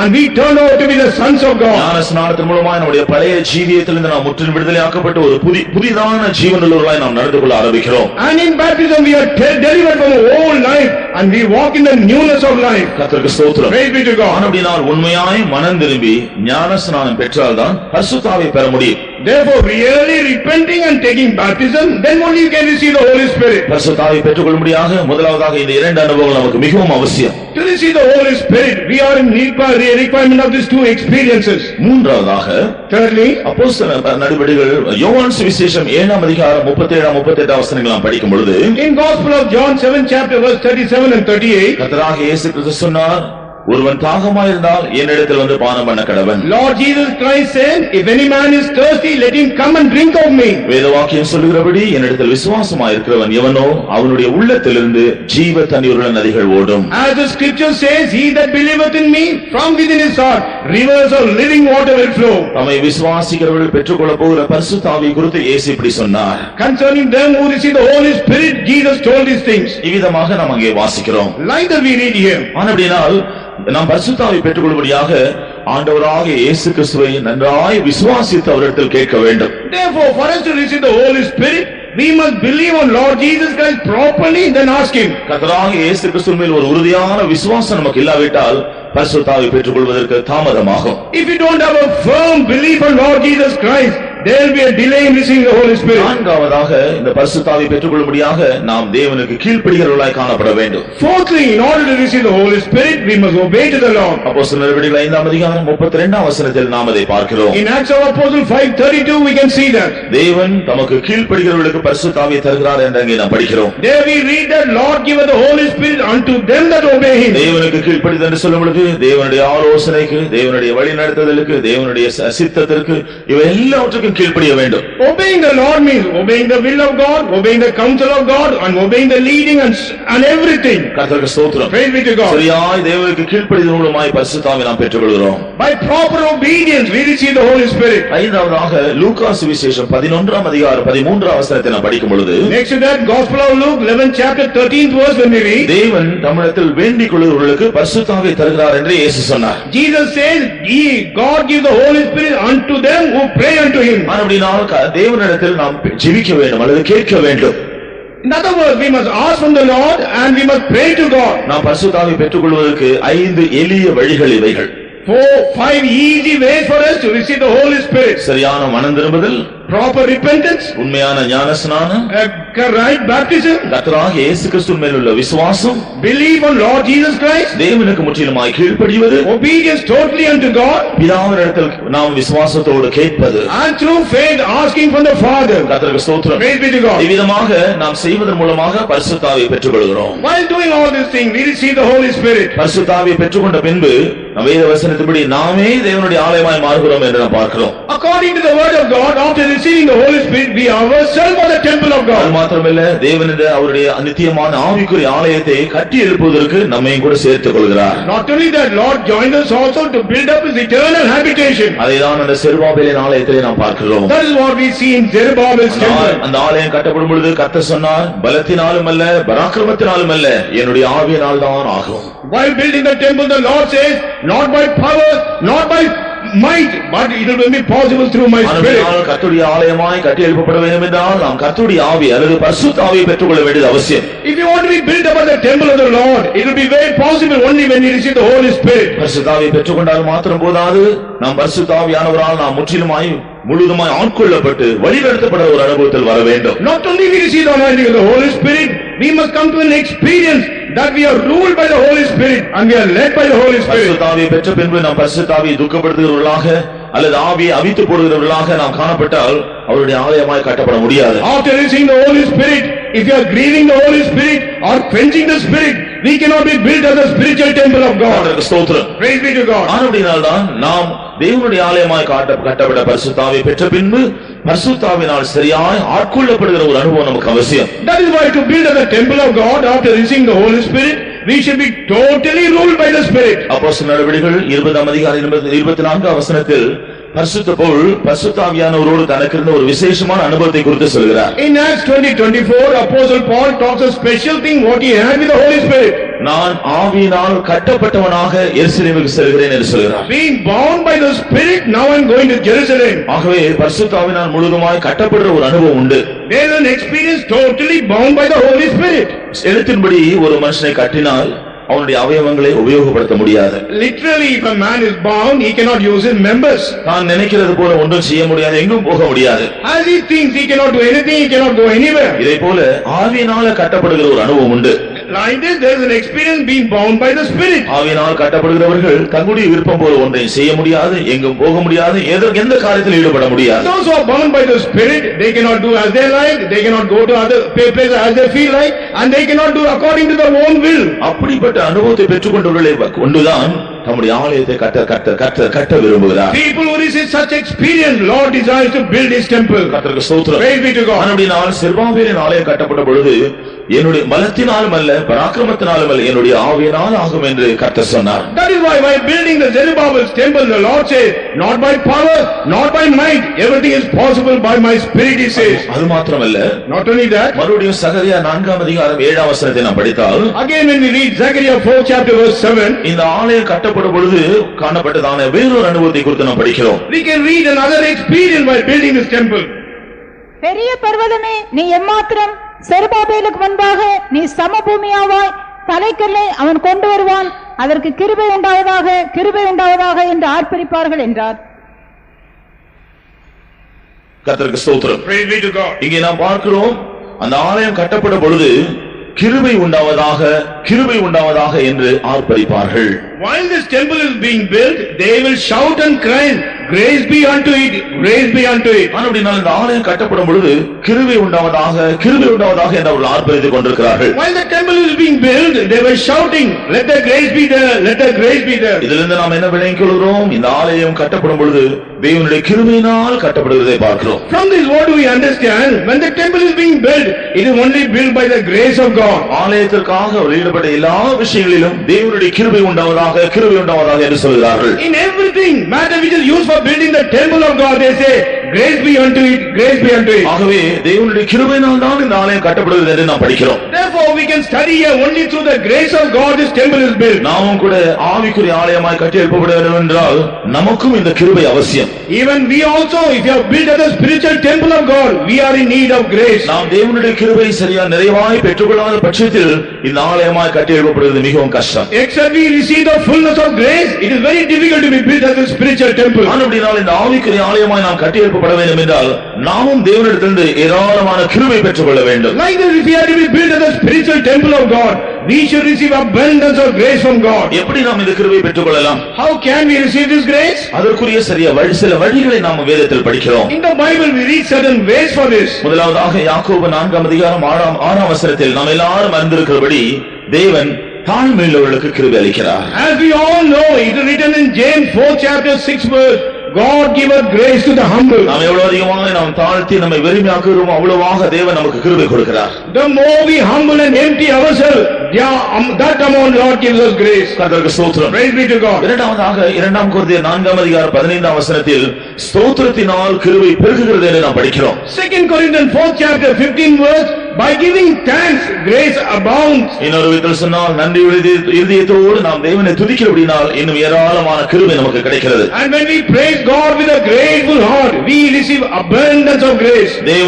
தேவனுக்கு முன்பாக நன்றி உள்ளவர்களாய் எப்போதும் தேவனை உயர்த்தி தேவனை மகிமைப்படுத்திக் கொண்டிருக்கிறதான தேவனுடைய பிள்ளைகளுக்கு தேவன் ஏராளமான கிருபை கொடுக்கிறார். Children of God who are grateful in the heart and continue to exalt and keep God in high places, God gives them abundance of grace. மூன்றாவதாக 2 கொரிந்தியர் 12:8-9 வசனங்களை படிக்கும் பொழுது, thirdly in 2 Corinthians 12 chapter 8 and 9 verses, அப்போஸ்தலனாகிய பவுல் தான் கிருபை பெற்றுக்கொண்டதான ஒரு அனுபவத்தை குறித்து இங்கே சொல்கிறார். Apostle Paul tells about an experience that he received grace. தன்னுடைய சரீரத்தில் ஒரு கஷ்டம் இருந்த பொழுது அதற்காக கர்த்தரை நோக்கி ஊக்கமாக அவர் ஜெபித்ததாக வேண்டிக் கொண்டதாக சொல்கிறார். He had certain difficulty in his body and he says that he earnestly prayed unto the Lord. அந்த ஜெபத்திற்கு பதில் தரும்படியாக கர்த்தர் அவரை பார்த்து என் கிருபை உனக்கு போதும் என்று சொல்லி அவருடைய கிருபை கொடுத்தார். In order to answer that prayer, the Lord says, my grace is sufficient for you. நாமும் கூட அவசியங்கள் வரும் பொழுது, பலவிதமான நெருக்கங்கள் வரும் பொழுது உண்மையாய் ஊக்கமாய் ஆண்டவரை நோக்கி ஜெபிக்கும் பொழுது நமக்கும் ஆண்டவர் ஏராளமான கிருபை கொடுப்பார்.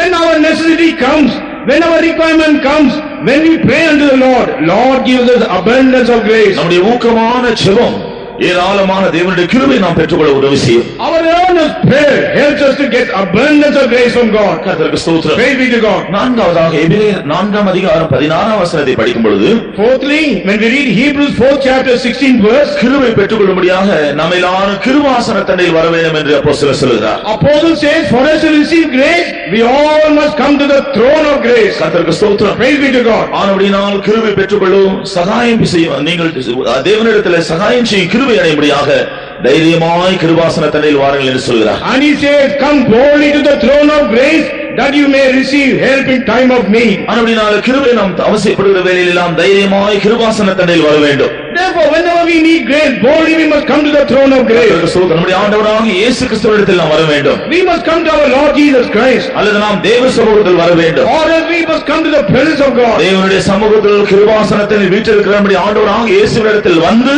நாம் கிருபை பெற்றுக்கொள்ளலாம். In the presence of God, Lord Jesus, seated on the throne of grace, we can receive grace from him. கர்த்தருக்கு ஸ்தோத்திரம். Praise be to God. இனி 2 கொரிந்தியர் 9:7-8 வசனங்களில் நாம் படிக்கும் பொழுது, In 2 Corinthians 9 chapter verse 7 and 8 when we read, 7 வசனத்தில் கர்த்தருக்காக உற்சாகமாய் மனப்பூர்வமாய் கொடுப்பதை பற்றி பவுல் சொல்கிறார். Saint Paul tells giving unto the Lord willingly and with wholeheartedness.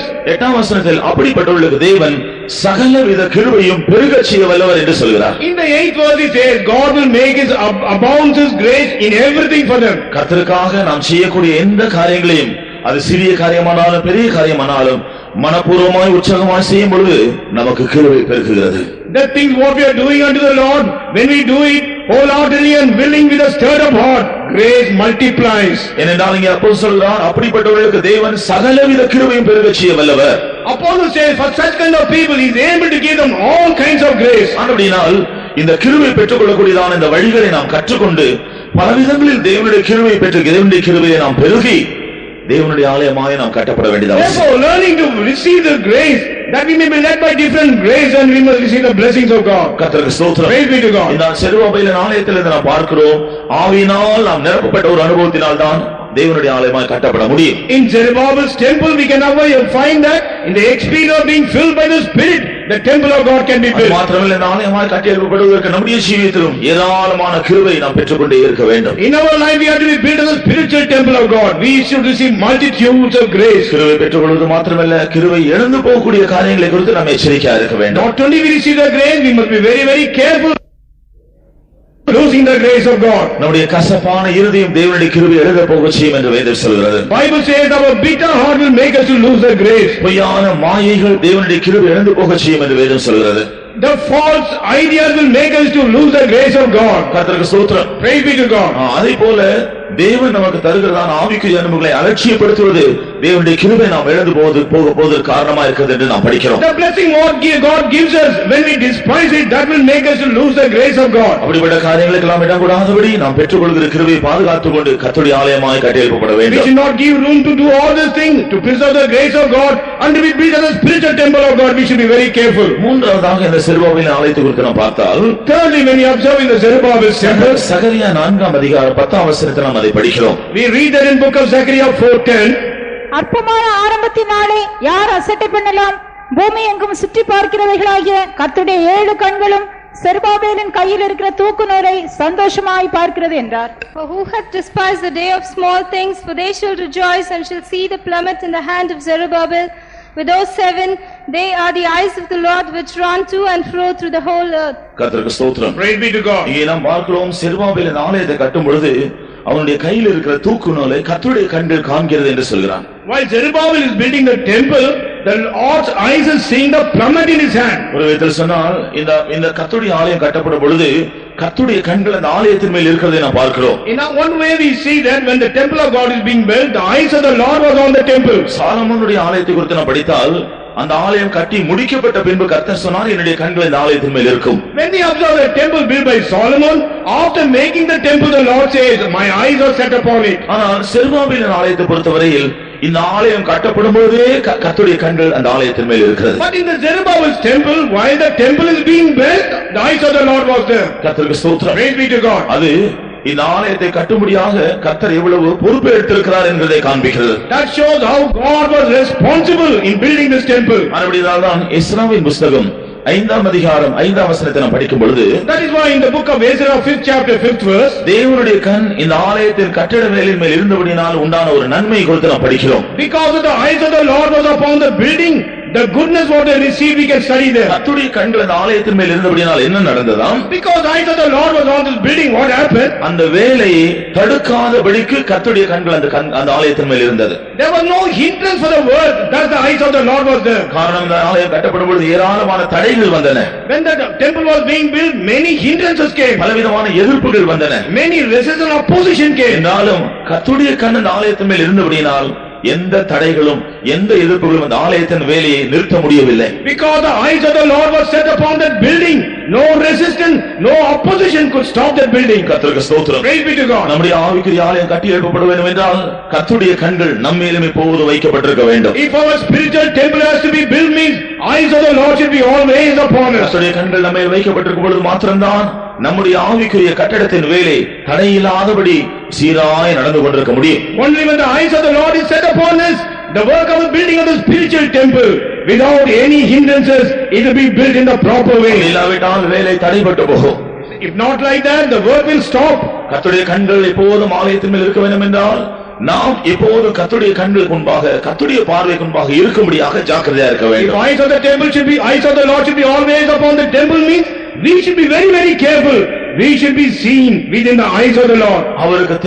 அவருக்கு மறைத்தோ அவர் அறியாமலோ நாம் ஒன்றும் செய்யாதபடிக்கு எல்லாவற்றையும் அவருடைய ஆலோசனையின்படியும் அவருடைய சித்தத்தின்படியும் அவருடைய நடத்தபடி நாம் செய்யும் பொழுது கர்த்தருடைய கண்கள் எப்போதும் அந்த ஆலயத்தின் மேல் இருக்கும். Without his knowledge, hiding away if you do anything, but except only by his leading, by his guidance, by his counsel, when we do that, his eyes will be always set upon that. கர்த்தருக்கு ஸ்தோத்திரம். Praise be to God. ஆகவே இந்த செருபாபேலின் ஆலயத்தில் இந்த மூன்று முக்கியமான விஷயங்களை நாம் பார்க்கிறோம். Therefore, these three important things we can observe in Zerubbabel's temple. முதலாவதாக இந்த ஆலயம் ஆவியினால் கட்டப்படுகிறது. First thing, this temple is built by the Spirit. இரண்டாவதாக இந்த ஆலயம் கட்டப்படும் பொழுது கிருபை உண்டாவதாக என்று சொல்லி கிருபையினால் கட்டப்படுகிறது. Secondly, why the temple is being built, grace be unto it, through the grace of God the temple is built. மூன்றாவதாக இந்த ஆலயம் கட்டப்படும் பொழுது கர்த்தருடைய கண்கள் இந்த ஆலயத்தின் மேல் இருந்தது. Thirdly, why the temple was built, the eyes of the Lord were set upon it. தேவனுடைய ஆவிக்குரிய ஆலயமாய் கட்டியெழுப்பப்படும்படியாக நமக்கும் கூட இந்த மூன்று அனுபவங்கள் அவசியமாயிருக்கிறது. For us to be built as a spiritual temple of God, we are in need of these three experiences. கர்த்தருக்கு ஸ்தோத்திரம். Praise be to God. இனி ஏரோதின் ஆலயத்துக்கு நாம் கடந்து வரும் பொழுது, Now when we come to Herod's temple, இந்த ஏரோதின் ஆலயத்தை கட்டும் பொழுது உண்டாகிறதான எந்த விசேஷத்தை குறித்து நாம் வேதத்தில் படிக்கவில்லை.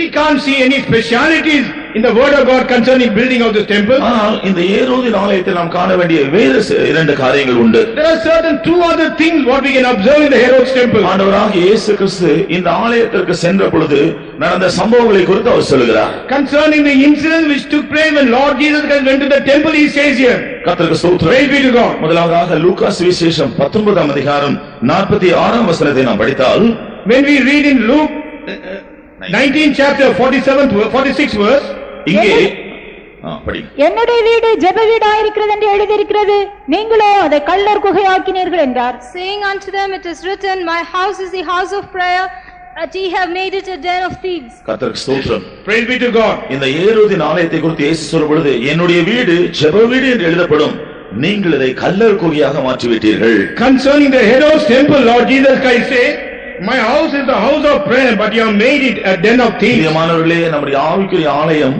ஜெப வீடாக கட்டி எழுப்பப்பட வேண்டுமே ஒழிய கள்ளர் குகையாய் மாறி போய்விடக் கூடாது. Beloved people, our spiritual temple should be built as a house of prayer. It should not turn out to be the den of thieves. கர்த்தருக்கு ஸ்தோத்திரம். Praise be to God. ஏன் தேவனுடைய ஜெப ஆலயம் அல்லது ஜெப வீடு கள்ளர் குகையாய் மாறியது? Why the house of the prayer of the Lord turned out to be the den of thieves? பழைய ஏற்பாட்டில் ஒரு தீர்க்கதரிசி மூலமாய் கர்த்தர் அதை உணர்த்துகிறதை நாம் பார்க்கிறோம். We find that the Old Testament period, Lord is convicting it through a prophet. எரேமியாவின் புத்தகம் 7ஆம் அதிகாரம் 8ஆம் வசனம் முதல் 11ஆம் வசனம் முடிய நாம் படிப்போம். In Jeremiah 7th chapter verses 8 to 11. இதோ ஒன்றுக்கும் உதவாத பொய் வார்த்தைகளை நீங்கள் நம்புகிறீர்கள். நீங்கள் திருடி, கொலை செய்து, விபச்சாரம் பண்ணி, பொய்யாணையிட்டு, பாகாலுக்கு தூபம் காட்டி, நீங்கள் அறியாத அந்நிய தேவர்களை பின்பற்றி, பிற்பாடு வந்து என் நாமம் தரிக்கப்பட்ட இந்த ஆலயத்திலே எனக்கு முன்பாக நின்று இந்த அருவருப்புகளை எல்லாம் செய்வதற்காக விடுதலை பெற்றிருக்கிறோம் என்று சொல்வீர்களோ? என் நாமம் தரிக்கப்பட்ட இந்த ஆலயம் உங்கள் பார்வைக்கு கள்ளர் குகையாயிற்றோ? இதோ நானும் இதை கண்டேன் என்று கர்த்தர் சொல்லுகிறார்.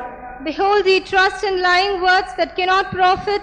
Will ye steal, murder, and commit adultery, and swear falsely, and burn incense unto Baal, and walk after other gods whom ye know not, and come and stand before me in this house which is called by my name, and say, we are delivered to do all these abominations? Is this house which is called by my name and become a den of robbers in your eyes? Behold, even I have seen it, saith the Lord. எப்படி தேவனுடைய ஆலயம் கள்ளர் குகையாய் மாறினது என்று கர்த்தர் சொல்கிறார். Here the Lord says how the house of God turned out to be the den of thieves. முதலாவதாக பிரயோஜனம் இல்லாத காரியங்களை, பொய்யான காரியங்களை நம்புகிறீர்கள். First of all, you are believing the lying words or the false things. நாம் இந்த நாட்டில் தவறான காரியங்களை கேட்கும் பொழுது அதை நம்புகிறோமா? When we hear false thing in these days, do we believe that? தேவையில்லாத காரியங்களை கேட்கும் பொழுது நம்புகிறோமா? When unwanted things are told unto us, do we believe that? நாம் அவசியமில்லாத அநேக காரியங்களை கேட்கக்கூடிய சந்தர்ப்பங்கள் வரும். ஆனால் அவைகளெல்லாம் நாம் நம்பி அதன் மூலமாக நம்முடைய மனப்பான்மை மாறிவிட்டால் நாம் தான் தேவனுடைய ஆலயத்தை கள்ளர் குகையாய் மாற்றுகிறவர்கள். Occasion will come when we hear the unwanted words. If we believe and trust it, we only become the den of thieves. கர்த்தருக்கு ஸ்தோத்திரம். Praise be to God. இரண்டாவதாக நீங்கள் திருடுகிறீர்கள். Secondly, you are stealing. தேவனுக்கு முன்பாக உண்மையாக இல்லை. You are not true before God. தேவனுக்கு கொடுக்க வேண்டிய நேரம், தேவனுக்கு கொடுக்க வேண்டிய பணம், தேவனுக்கு கொடுக்க வேண்டிய கனம் மகிமை இவைகளை குறித்து நாம் அலட்சியமா இருந்தால் நாம் தான் அந்த திருடர்கள். Time, money, honor and glory, what we are supposed to give it unto God, we don't do it and we despise it. We are the people who are stealing it. தேவனுக்கு செலுத்த வேண்டும் என்று தேவன் நமக்கு உணர்த்துகிற அல்லது நமக்கு நம்முடைய இதயத்தில் தந்திருக்கிற அந்த வாஞ்சி விருப்பத்திற்கு ஏற்றபடி தேவனுக்கு செலுத்துகிற காரியங்களில் உண்மையா இருக்கிறோமா? What we are supposed to give it unto the Lord according to the urging of our heart, are we true in that? அடுத்தபடியாக பொய் ஆணை எழுகிறது.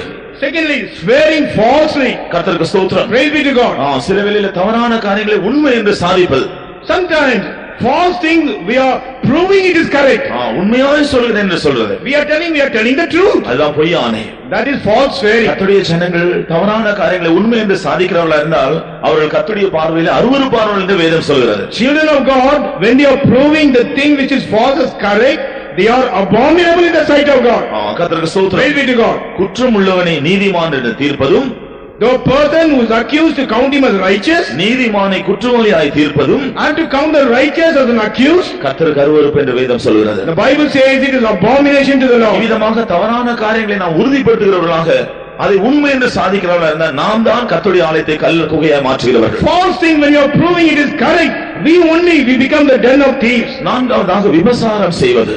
Fourthly, committing adultery. சிலர் எழுத்தின் பிரகாரமாக அப்படிப்பட்டதான பாவம் செய்கிறவர்களாக இருக்கிறார்கள். Some people are committing this sin literally, ஆனால் ஆவிக்குரிய ரீதியில் அதை பார்க்கும் பொழுது, but when we observe in the spiritual life, உலக பிரகாரமான வேஷங்களுக்கும் உலக பிரகாரமான எல்லா விதமான ஆசாபாசத்தை ஒப்பு கொடுக்கிறவர்கள் இந்த விபசாரக்காரர்களாக இருக்கிறார்கள். People who surrender their life for the worldly fashion, for the worldly pleasures, they are seen as adulterers. இந்த உலகத்தில் ஒரு சரியான வேறுபாட்டின் ஜீவியம் செய்ய முடியாதவர்கள் தான் இந்த விபசாரக்காரர்கள் என்று யாக்கோபு அப்போஸ்தலன் சொல்கிறார். Apostle James says a person who is not able to lead a proper life of separation, they are the adulterers. கர்த்தருக்கு ஸ்தோத்திரம். Praise be to God. அடுத்தபடியாக அந்நிய தேவர்களுக்கு தூபம் காட்டுகிறார்கள். Showing incense unto strange God. அந்நிய தேவர்களுக்கு தூபம் காட்டுகிறது என்று சொல்வது அதனுடைய அர்த்தம் என்ன? What do you mean by burning incense unto strange God? தங்களுடைய தேவனுக்கு அவர்கள் தூபம் காட்ட அவர்களுக்கு நேரம் இல்லை. They have no time to burn incense to their own God. கர்த்தருக்கு தூபம் காட்டுவது என்று சொன்னால் என்ன? What do you mean by burning incense to God? கர்த்தருடைய சமூகத்திலிருந்து ஜெபிப்பது. Being in the presence of God and praying. நாம் நம்முடைய ஜெப ஜீவியத்தில் உண்மையற்றவர்களாக இருந்தால் அந்நிய தேவர்களுக்கு தூபம் காட்டுகிறவர்கள். If you are not faithful in our prayer life, you are burning incense to the strange God. காரணம் இந்த ஜெப நேரத்தில் தான் மற்ற பல காரியங்கள் அவைகளை திருடிக் கொள்றது, அவைகளில் நாம் ஈடுபடுகிறபடினால் கர்த்தருக்கு தூபம் காட்ட நமக்கு நேரம் கிடைப்பதில்லை. During our time of prayer, stealing and doing all other things, that shows that we are not burning incense to our God. எல்லாவற்றையும் செய்துவிட்டு கடைசியில் ஆலயத்தில் வந்து அதை குறித்த உணர்வு இல்லாமல் ஜீவிக்கிறது. Doing all this thing and finally coming into the temple without any feeling living in that. ஆனபடியால் தான் கர்த்தர் சொல்கிறார், இதெல்லாம் செய்ய எங்களுக்கு விடுதலை இருக்கு அல்லது எங்களுக்கு அதிகாரம் இருக்கு என்று சொல்கிறீர்களா? That is why the Lord says, do you say that you have authority to do all these things? என்னுடைய வீடு உங்களுடைய பார்வைக்கு கல்லறை ஆகிவிட்டதா? In my sight, is this house has become a den of thieves? அருமையான தேவனுடைய பிள்ளைகளே, beloved children of God, தேவனுடைய பரிசுத்த ஆலயமாய் ஆவிக்குரிய ஆலயமாய் கட்டி எழுப்பப்பட வேண்டிய நாம் கல்லறை குகையாய் அதை மாற்றுகிற தன்மைகள் நம்முடைய ஜீவிதத்தில் இருக்கிறதா என்று சற்று ஆராய்ந்து பார்ப்போம். We were supposed to be built as a holy temple of God, as a spiritual temple of God. We must find out whether it is seen as a den of thieves or not. தேவனுடைய ஆலயத்தை கர்த்தருடைய ஆலயத்தை கல்லறை குகையாய் மாற்றுகிறவர்களாக இருந்தால் இந்த ஆவிக்குரிய ஆலயத்தில் கட்டி எழுப்பப்படுவதான ஸ்லாக்கியம் நமக்கு கிடைக்காது.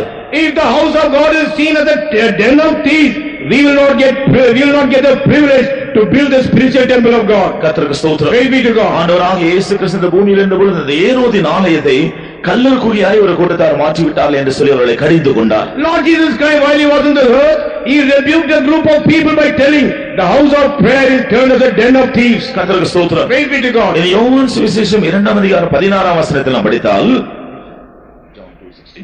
when we read in John 2:16, இங்கே ஒரு கூட்டத்தார் தேவனுடைய ஆலயத்தை வேறொரு அனுபவமாய் மாற்றியிருந்ததை குறித்து இயேசு சொல்கிறார். Another group of people, Jesus says, they have transformed this house into another way. புறாவிற்கிறவர்களை நோக்கி, இவைகளை இவ்விடத்திலிருந்து எடுத்துக்கொண்டு போங்கள், என் பிதாவின் வீட்டை வியாபார வீடாக்காதிருங்கள் என்றார். And said unto them that sold doves, take these things hence, make not my father's house an house of merchandise. கர்த்தருக்கு ஸ்தோத்திரம். Praise be to God. இங்கே ஒரு கூட்டத்தார் தேவனுடைய ஆலயத்தை வியாபார வீடாய் மாற்றிவிட்டார்கள். One group of people made the house of God as a place of merchandise. கர்த்தருக்கு ஸ்தோத்திரம். Praise the Lord. என்னுடைய வீடு ஜெப வீடு என்னப்படும், ஆனால் நீங்கள் அதை வியாபார வீடாய் மாற்றிவிட்டீர்களே என்று இயேசு சொல்கிறார். Jesus says, my house should be called a house of prayer, but you made it as a place of merchandise. காரணம் என்ன? What is the reason? தேவாலயத்தில் ஆடுகள், மாடுகள், புறாக்கள் இவைகள் எல்லாம் விற்கப்படுகின்றன. Because in the temple of God, cattle, sheep and doves were sold. அது மாத்திரமல்ல, காசுக்காரர்களும் இருந்தார்கள். Not only that, money changers also were there. எதற்காக இந்த ஆடு, மாடுகள், புறாக்கள் எல்லாம் விற்கப்பட்டன? Why these sheep, cattle and the doves were sold there? பழைய ஏற்பாட்டு ஒழுங்கின்படி அவர்கள் செய்கிற தவறுகளுக்காக, பாவங்களுக்காக பாவ நிவர்த்தி செய்யும்படியாக இந்த இவைகள் பலிகளாய் செலுத்தப்பட வேண்டும். The Old Testament period, because of the sin and mistake, for offering, sin offering, all these things has to be brought in. தேவனுடைய ஜனங்கள் தேவனுடைய பிரமாணங்களை சரியாய் அவர்கள் கற்றுக்கொண்டிருந்தபடியினால் அவர்களுடைய ஜீவியத்தில் வருகிற தவறுகள், குற்றங்களுக்காக பரிகாரம் செலுத்த இவைகள் பலி செலுத்தப்பட்டன. The people of God, because they understood the law of God perfectly, when certain mistakes and sins coming in the life, to abolish it, these sacrifices were made. இப்படி அவர்கள் தவறு செய்தால் அவைகள் விற்கப்படுகிறான இடத்தில் போய், கடைக்கு போய் அதை அந்த ஆட்டையோ, மாட்டையோ, புறாவை வாங்கி கொண்டு அவர்கள் தேவாலயத்தில் வந்து பலி செலுத்த வேண்டும். When they commit a mistake like this, they will go to a shop, either buy a cattle or a sheep or a dove, come to the temple of God and offer it there. இவ்விதமாக ஒரு மனுஷன் ஒரு பாவம் செய்து ஒரு மாடை அவன் பலி செலுத்தும்படியாக கொண்டு வந்து பாளையத்தில் இருக்கிற ஜனங்கள் எல்லாரும் அவனை பார்க்கும் பொழுது அவர்கள் விளங்கிக் கொள்வார்கள், இந்த மனுஷன் இப்படிப்பட்ட பாவம் செய்தவன். Like a man when he committed sin, when he brings an oxen to the temple and to make offer the sacrifice, when he is in the camp and when people observe him, they will come to know this man has committed this sin. இதே போல ஒரு ஆட்டையோ புறாவை கொண்டு வரும் பொழுது அவன் இப்படிப்பட்ட பாவம் செய்தான் என்று எல்லா ஜனங்களுக்கும் தெரிய வரும். Like this, when he is bringing a sheep or a dog, all other people will come to know what kind of sin he has committed. அதுவே அவனுக்கு ஒரு பெரிய அவமானமாக இருக்கும். That itself will be a shame to him. ஆனபடியால் இப்படிப்பட்ட காரியத்தை திரும்ப திரும்ப செய்யாதபடிக்கு இந்த அவமானத்தின் மூலமாக அவன் திருந்துவதற்கு ஒரு வாய்ப்பு உண்டு. For him not to do it again because of his shame, there is a chance for him to turn. ஆனால் இப்பொழுது இவைகள் எல்லாம் ஆலயத்திற்குள்ளேயே வந்துவிட்டன. Now all these things are come in the temple itself. ஆனபடியால் எவ்வளவு பெரிய அக்கிரமம் செய்தாலும் பரவாயில்லை. No matter what kind of mistake you iniquity do. ஆலயத்துல ஆராதனை செய்யறது போல ரொம்ப கம்பீரமா போயிட்டு அங்க அதை வாங்கி அந்த பலி செலுத்திடலாம். யாருக்குமே அவன் செய்த தவறு வெளியே தெரிய வராது. Go into the temple in order to worship with a great honor. All these things in the temple, you can buy it and offer it there.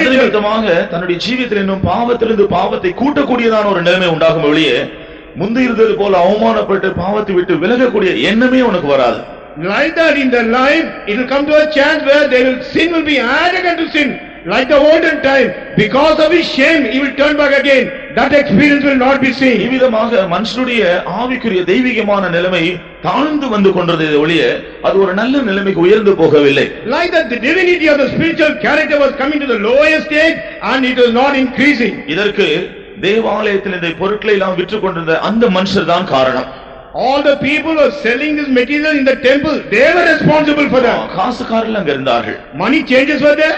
காசுக்காரர்கள் எதுக்கு அங்கே இருந்தார்கள்? Why money changers were there? மற்ற தேசங்களிலிருந்து வருகிறவர்கள் அவருடைய பணத்தை கொண்டு வந்து இந்த காசுக்காரரிடத்தில் கொடுத்து அந்த ஆலயத்தில் பொருட்களை வாங்க வேண்டிய அந்த தேசத்தின் பணத்தை வாங்கி அவர்கள் அதை செலுத்துவார்கள். People from other land, they'll bring their own money, come within the temple, change the money for the money of their own land.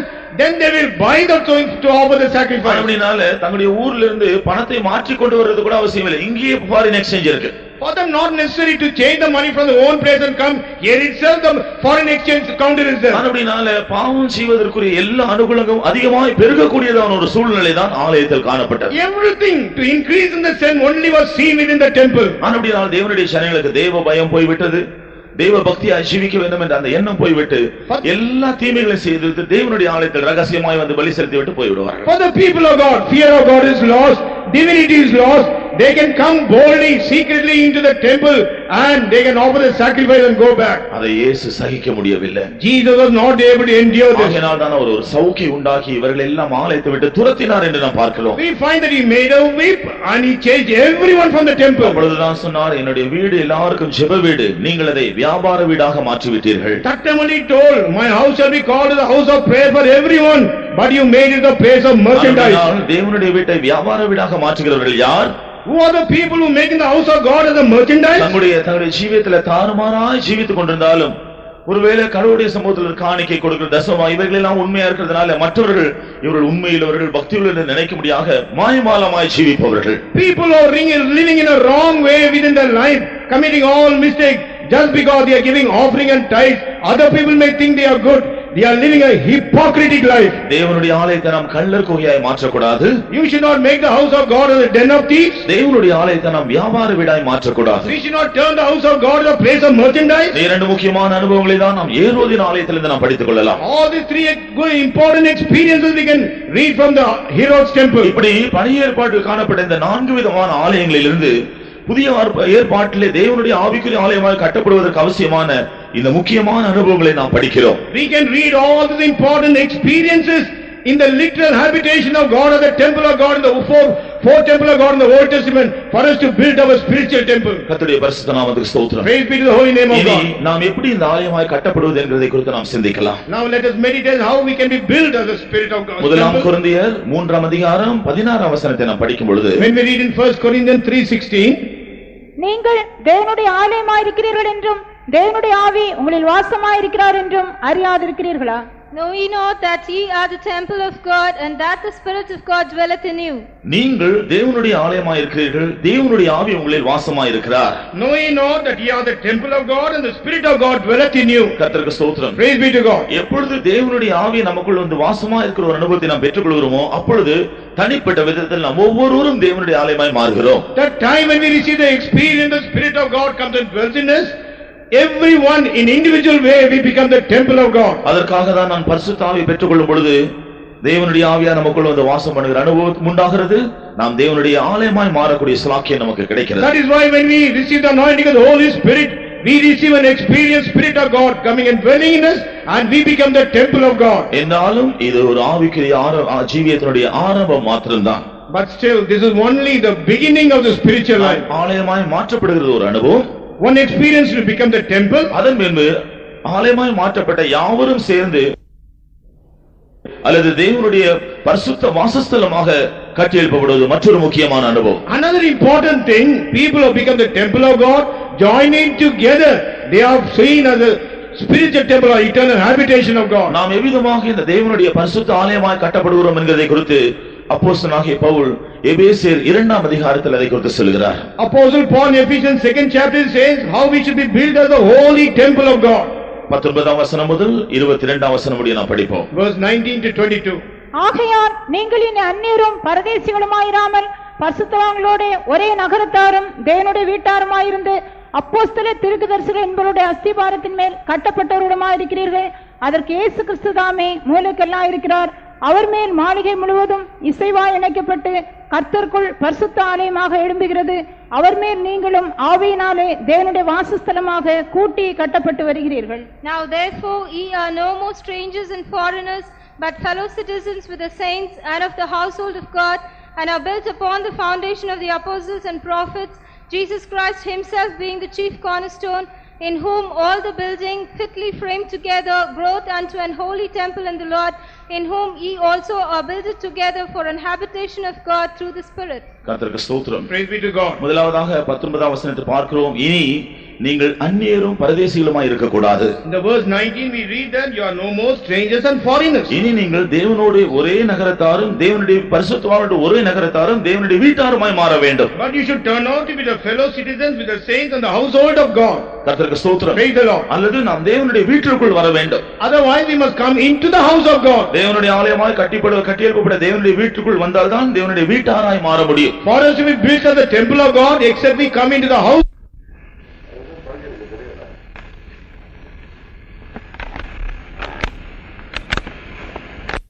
15ஆம் வசனத்தில் சொல்கிறார், Apostle Paul writing unto Timothy says in 1 Timothy 3rd chapter 15th verse, ஜீவனுள்ள தேவனுடைய ஆலயம்தான் தேவனுடைய வீடு என்று சொல்கிறார். the living temple of God is the house of God. கர்த்தருக்கு ஸ்தோத்திரம். Praise be to God. அப்படினால் ஜீவனுள்ள தேவனுடைய சபை அதுதான் தேவனுடைய வீடு. The church which is of the living God, that is the house of God. ஆனபடியால் பரிசுத்த ஆவியை பெற்ற பின்பு நீங்கள் தேவனுடைய வீட்டிற்கு வர வேண்டும். Therefore, after receiving the Holy Spirit, you must come to the house of God. உண்மையான சபைக்கு நீங்கள் வர வேண்டும். You must come to the real church. உண்மையான சபையை நாம் எப்படி கண்டுபிடிக்கலாம்? How can we find out the real church? இந்த ஏராளமான கிறிஸ்தவ சபைகளை நாம் ஆங்காங்கே பார்க்கிறோம். Here and there we see many Christian denominations. எல்லாரும் வேதத்திலிருந்து தான் போதிக்கிறார்கள். Everyone is teaching from the Bible. எல்லாரும் ஆண்டவரை பற்றி தான் சொல்கிறார்கள். Everyone is speaking about the Lord. அப்படி இருக்கும் பொழுது உண்மையான சபையை எப்படி கண்டுபிடிப்பது? If that be the case, how to find out the real church? இங்கே பரிசுத்த பவுல் அங்கே ஒரு முக்கியமான காரியத்தை சொல்கிறார். Here Apostle Paul tells one important thing. உண்மையான தேவனுடைய சபை சத்தியத்திற்கு தூணும் ஆதாரமாய் இருக்கிறது. The real church is the authority for the truth and as a pillar of truth and foundation. படிங்க. தாமதிப்பேனாகில் தேவனுடைய வீட்டிலே நடக்க வேண்டிய வகையை நீ அறியும்படி இவைகளை உனக்கு எழுதுகிறேன். அந்த வீடு ஜீவனுள்ள தேவனுடைய சபையாய் சத்தியத்துக்கு தூணும் ஆதாரமுமாயிருக்கிறது. But if I tarry long, that thou mayest know how thou oughtest to behave thyself in the house of God, which is the church of the living God, the pillar and the ground of the truth. சத்தியத்திற்கு தூணும் ஆதாரமாய் இருக்கிறதுதான் ஜீவனுள்ள தேவனுடைய சபை. Which is the pillar and ground of the truth is the church of the living God. ஆனபடியால் உண்மையான சபை என்று சொன்னால் அதற்கு ஒரு சத்தியம் உண்டு. If the real church of God, it has a truth. பாரம்பரியத்தின்படி போதிக்கப்படுகிற சத்தியம் அல்ல. It is not the truth which is spoken in the traditional way. பிரகாரமான பலவிதமான ஆராய்ச்சிகள் மூலமாக கண்டுபிடிக்க எழுதப்பட்டிருக்கிற சத்தியம் அல்ல. In the worldly research on the scientific way, it is not the truth. பரிசுத்த ஆவியானவர் மூலமாக பரிசுத்தவான்களை கொண்டு வெளிப்படுத்தப்பட்டதான வேதத்தில் உள்ள சத்தியங்கள்.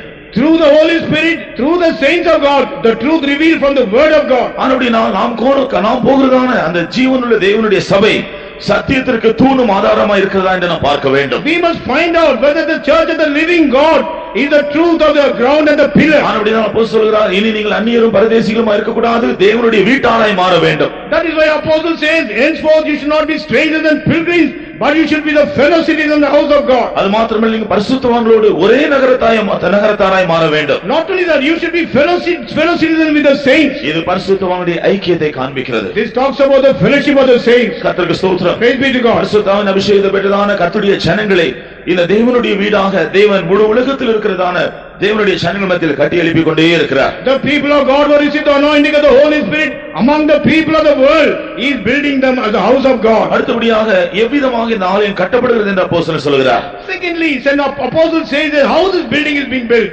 20ஆம் வசனத்தை நாம் படிக்கும் பொழுது, when we read in the verse 20, அப்போஸ்தலர் தீர்க்கதரிசிகள் என்பவருடைய அஸ்திவாரத்தின் மேல் நீங்கள் கட்டப்படுகிறீர்கள். you are being built upon the foundations of apostles and prophets. பிரியமானவர்களே, தேவனுடைய ஆலயத்தை இங்கே ஒரு கட்டடத்திற்கு ஒப்பாக அப்போஸ்தலர் சொல்கிறார். Beloved people of God, here apostle compares this temple unto a building. இந்த கட்டடத்தில் 3 பகுதிகள் உள்ளன. There are 3 portions in this building. ஒன்று அதற்கு மூலைக்கல், one is the cornerstone, இரண்டாவதாக அதற்கு அஸ்திவாரம், second thing is the foundation, மூன்றாவதாக வெளியே காணப்படுகிறதான பரிசுத்த ஆலயம், thirdly the outward holy temple which can be seen. கர்த்தருக்கு ஸ்தோத்திரம். Praise be to God. ஆகவே இந்த ஆவிக்குரிய ஆலயத்தினுடைய மூலைக்கல் யார்? For the spiritual temple, who is the cornerstone? இயேசு கிறிஸ்து மூலைக்கல்லா இருக்கிறார் என்று நாம் 21ஆம் வசனத்தில் படிக்கிறோம். In the verse 21 we read that Jesus Christ himself the cornerstone. கர்த்தருக்கு ஸ்தோத்திரம். Praise be to God. இயேசு கிறிஸ்து எப்பொழுது இந்த ஆலயத்தின் மூலைக்கல்லாய் மாறினார்? When did Jesus Christ become the cornerstone for this temple? அவர் சிலுவையின் மரணத்தை ஜெயித்து, பாதாளத்தை மரணத்தை ஜெயித்து உயிர்த்தெழுந்து பரலோகத்திற்கு போன பொழுதுதான் அவர் இந்த புதிய ஏற்பாட்டு ஆலயத்தினுடைய மூலைக்கல்லாக மாறினார். When he overcame the death on the cross, when he overcame hell and everything, and when he ascended to the heaven, he became the cornerstone of this building. ஆண்டவராகிய இயேசு கிறிஸ்து இந்த பூமியில் வந்து சிலுவை தம்மை ஒப்புக்கொடுத்ததற்கு अनेक நோக்கங்கள் உண்டு. There were many purposes of Lord Jesus Christ offering himself on the cross, coming to this earth. நம்மை பாவத்திலிருந்து விடுதலையாக்க மாத்திரமல்ல, not only to deliver us from sin, நம்முடைய வியாதிகளுக்கெல்லாம் பரிகாரம் உண்டாகும்படியாக மாத்திரமல்ல, not only to bring a solution for all our sickness, நம்முடைய எல்லா சாபங்களிலிருந்து நாம் விடுதலையாக்கப்படும்படியாக மாத்திரமல்ல, not only to deliver us from curses, மரணத்தின் வல்லமையிலிருந்து விடுதலையாக்கப்பட மாத்திரமல்ல, not only to deliver us from the power of death, அவருக்கு முன்பாக மகிமையுள்ள ஒரு பரிசுத்த சபையாய் நம்மை உருவாக்கும்படியாக நிறுத்தும்படியாக இயேசு ஒப்புக்கொடுத்தார். in order to present a glorious and holy church before him, Jesus offered himself. அப்படினால் இயேசு மரணத்தையும் பாதாளத்தையும் பிசாசையும் ஜெயித்து பரலோகத்திற்கு போன பொழுதுதான் இந்த புதிய ஏற்பாட்டு சபைக்கு அல்லது தேவனுடைய ஆலயத்திற்கு மூலைக்கல்லாய் மாறினார். Jesus overcoming death, Satan and everything, and when he went to heaven, he became the cornerstone for the spiritual temple of God. இந்த ஆலயத்தினுடைய அஸ்திவாரத்தை பார்க்கிறோம். Second to that, we see the foundation of the building. அஸ்திவாரம் யார்? Who are the foundation? அப்போஸ்தலர், தீர்க்கதரிசிகள் என்பவருடைய அஸ்திவாரத்தின் மேல் கட்டப்படுகிறீர்கள். You have been built upon the foundations of apostles and prophets. புதிய ஏற்பாட்டு ஆலயம் அல்லது ஆவிக்குரிய ஆலயம் என்று சொல்லும் பொழுது அப்போஸ்தலர் இல்லாமல் ஆலயம் கிடையாது.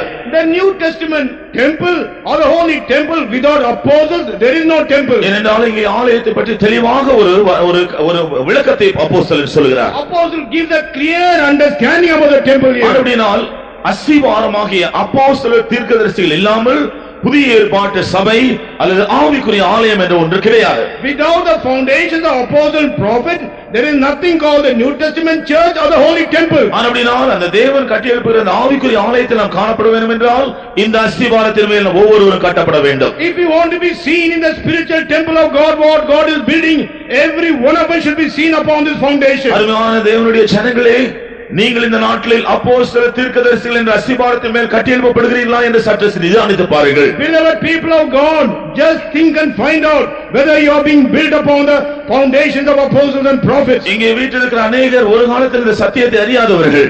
People who are seated here, once upon a time you were ignorant about this truth. ஆனால் கர்த்தர் அவர்களை ஆவிக்குரிய ஆலயமாய் கட்டும்படியாக முன்குறித்து அவர்களை சந்தித்து அவர்களை வேறு பிரித்து இந்த சத்தியத்தை வெளிப்படுத்தினார். God foreordained them that they should be built as a spiritual temple of God.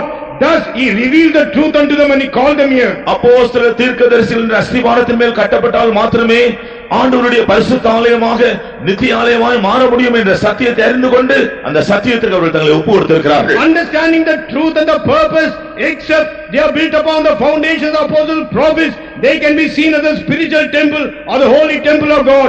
Now they have surrendered themselves for that. அந்த விதமாக அப்போஸ்தலர், தீர்க்கதரிசிகள் என்ற அஸ்திவாரத்தின் மேல் தேவனுடைய ஆலயமாய் கட்டப்பட்டுக் கொண்டிருக்கிறேன் என்ற அனுபவம் உள்ளவர்கள் எல்லாரும் கைகளை உயர்த்தி ஒரு அல்லேலூயா சொல்லுவோமாக. All those who got an experience that you are being built upon the foundations of apostles, prophets, lift your hands and praise God. Hallelujah. Hallelujah. Hallelujah. பாருங்கள், தேவன் கிருபையாய் எவ்வளவு பேர் இந்த அஸ்திவாரத்தின் மேல் கொண்டு வந்து கட்டி எழுப்பிக் கொண்டிருக்கிறார். You see that by the grace of God, how many people have been built upon this foundation. பிரியமானவர்களே, அஸ்திவாரத்தை குறித்து நாம் அறிந்து கொள்ள வேண்டும். Beloved, we should understand about this foundation. இது அப்போஸ்தலர்கள், தீர்க்கதரிசிகள் என்ற அஸ்திவாரத்தின் மேல் கட்டப்படுகிறது.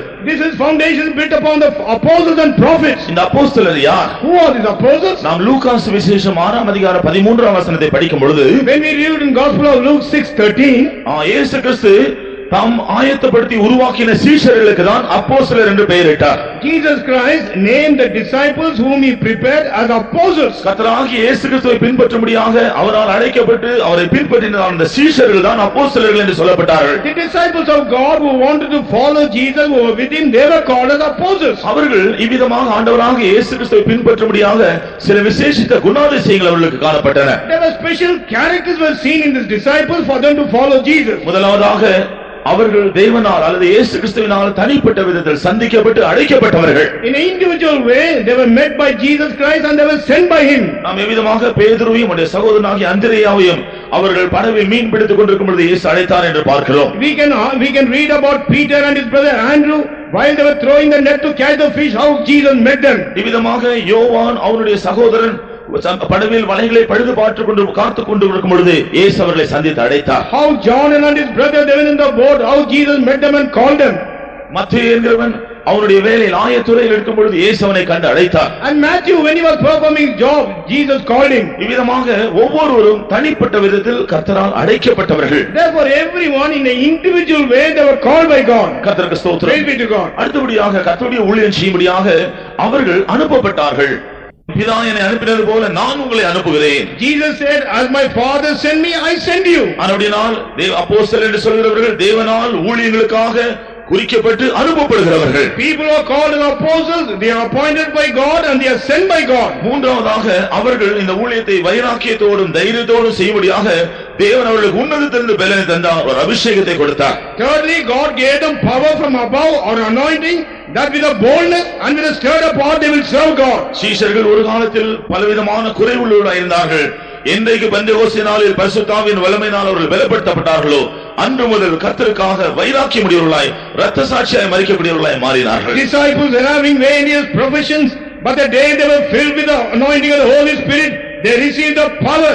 They were ready even to shed the blood unto Jesus. ஆகவேதான் இயேசு சொன்னார், பரிசுத்த ஆவி வரும்பொழுது நீங்கள் பலனடைந்து என்னுடைய இரத்த சாட்சிகளாய் மாறுவீர்கள். That is why Jesus said, when the Holy Spirit comes upon you, you will be strengthened and you will turn out to be the martyrs. இயேசு கிறிஸ்துவினுடைய எல்லா சீஷர்கள் யோவான் அப்போஸ்தலனை தவிர மற்ற எல்லாரும் இரத்த சாட்சிகளாய் மரித்ததா நாம் சரித்திரத்தில் படிக்கலாம். In the history we can study that all the disciples of Jesus except apostle John, they died as martyrs. பரிசுத்த ஆவியினால் அவ்விதமாய் அவர்கள் பலப்படுத்தப்பட்டார்கள். They were strengthened in this manner by the Holy Spirit. அபிஷேகம் பண்ணப்பட்டிருந்தார்கள். They were anointed.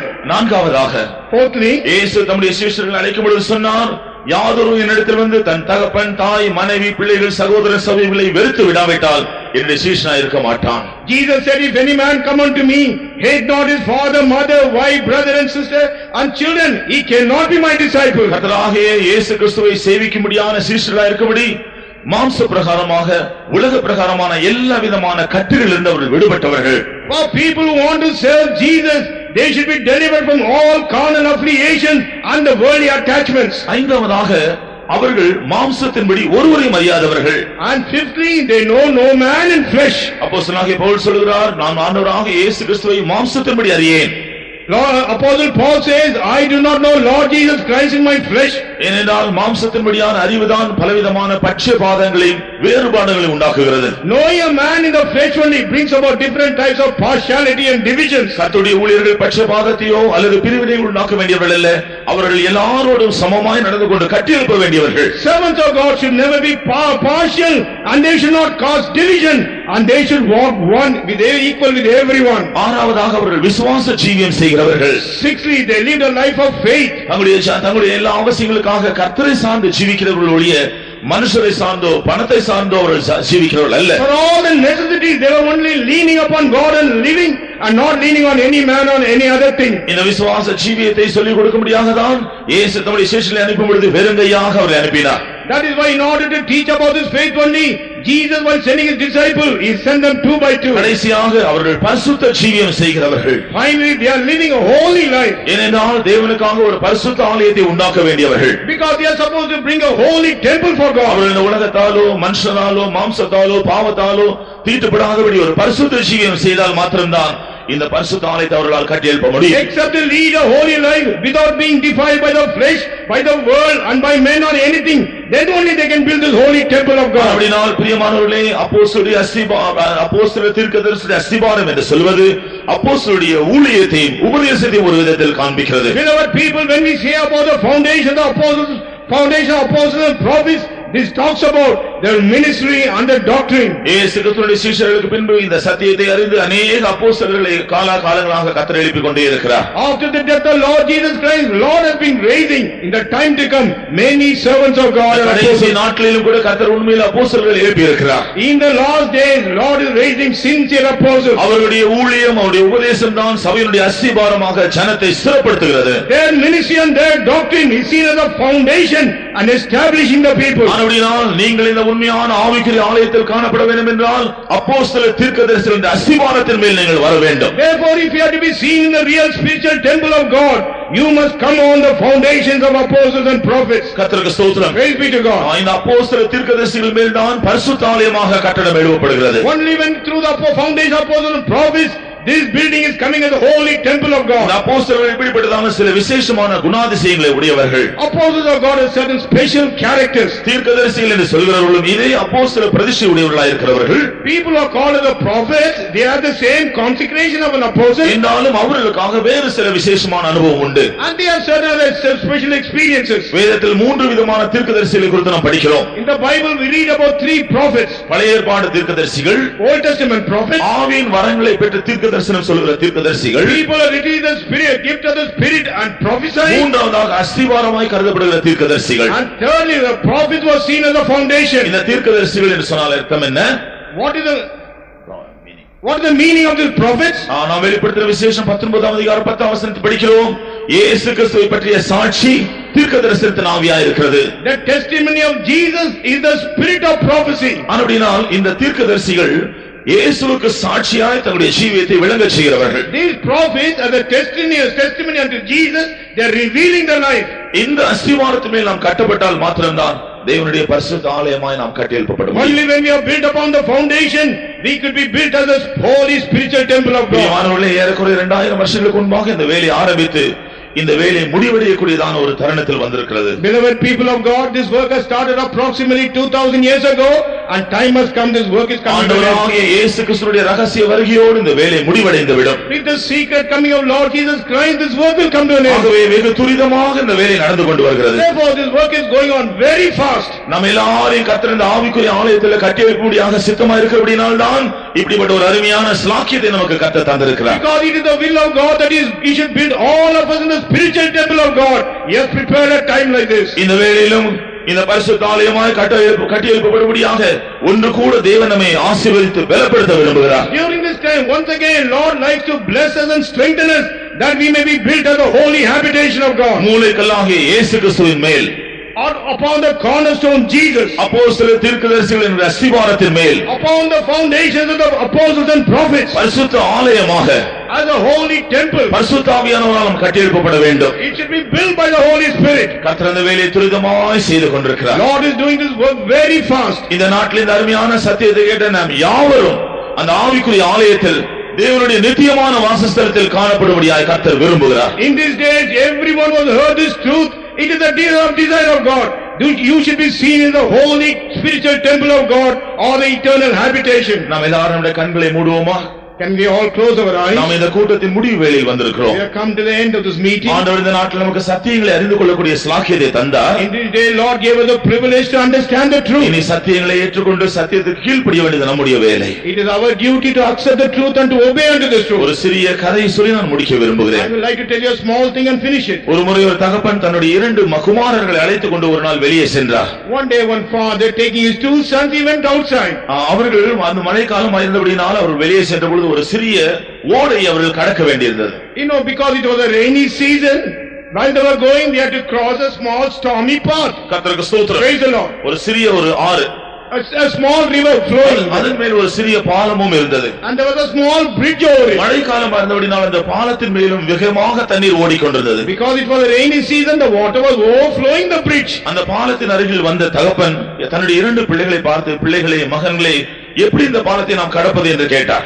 Coming near to the bridge, father told his 2 sons, how can we cross the bridge now? அப்பொழுது மூத்த மகன் சொன்னான், அப்பா, நான் உடைய கையை உறுதியாய் பிடித்துக் கொண்டு இந்த பாலத்தை கடந்து விடுவேன். The eldest son told his father, Daddy, I will hold your hands tight and we'll cross this one. அப்பொழுது ஒரு இளையவனை பார்த்து, நீ என்ன செய்ய போகிறாய் என்று கேட்டார். Looking at the younger son, he asked him, what are you going to do? சொன்னான், அப்பா, நான் சிறியவன், எனக்கு பலன் இல்லை, ஆகவே நான் உடைய கரத்தை பிடிக்க மாட்டேன், நீ 2 கரத்தை பிடித்துக் கொள்ளும், நான் கடந்து செல்வேன் என்று சொன்னான். The young boy told, Father, I am an young person, I have no strength, you hold my hand and we will cross this bridge. மூத்தவன் தகப்பனுடைய கையை பிடித்துக் கொண்டான், தகப்பன் இளையவனுடைய கையை பிடித்துக் கொண்டார். The elder son caught hold of the hand of the father and father took hold of the younger son's hand. பாலத்தில் கடக்க வந்தார்கள். They were crossing the bridge. தண்ணீர் மிகவும் வேகமாக பலமாய் வந்து கொண்டபடியால் அவர்கள் இருவரும் அந்த தண்ணீரில் மிகவும் அசைய ஆரம்பித்தார்கள். Because the water was flowing very fiercely, they started to shake in that place. மூத்தவனுடைய பிடி மெதுவாக தளர்ந்து கொண்டே வந்தது.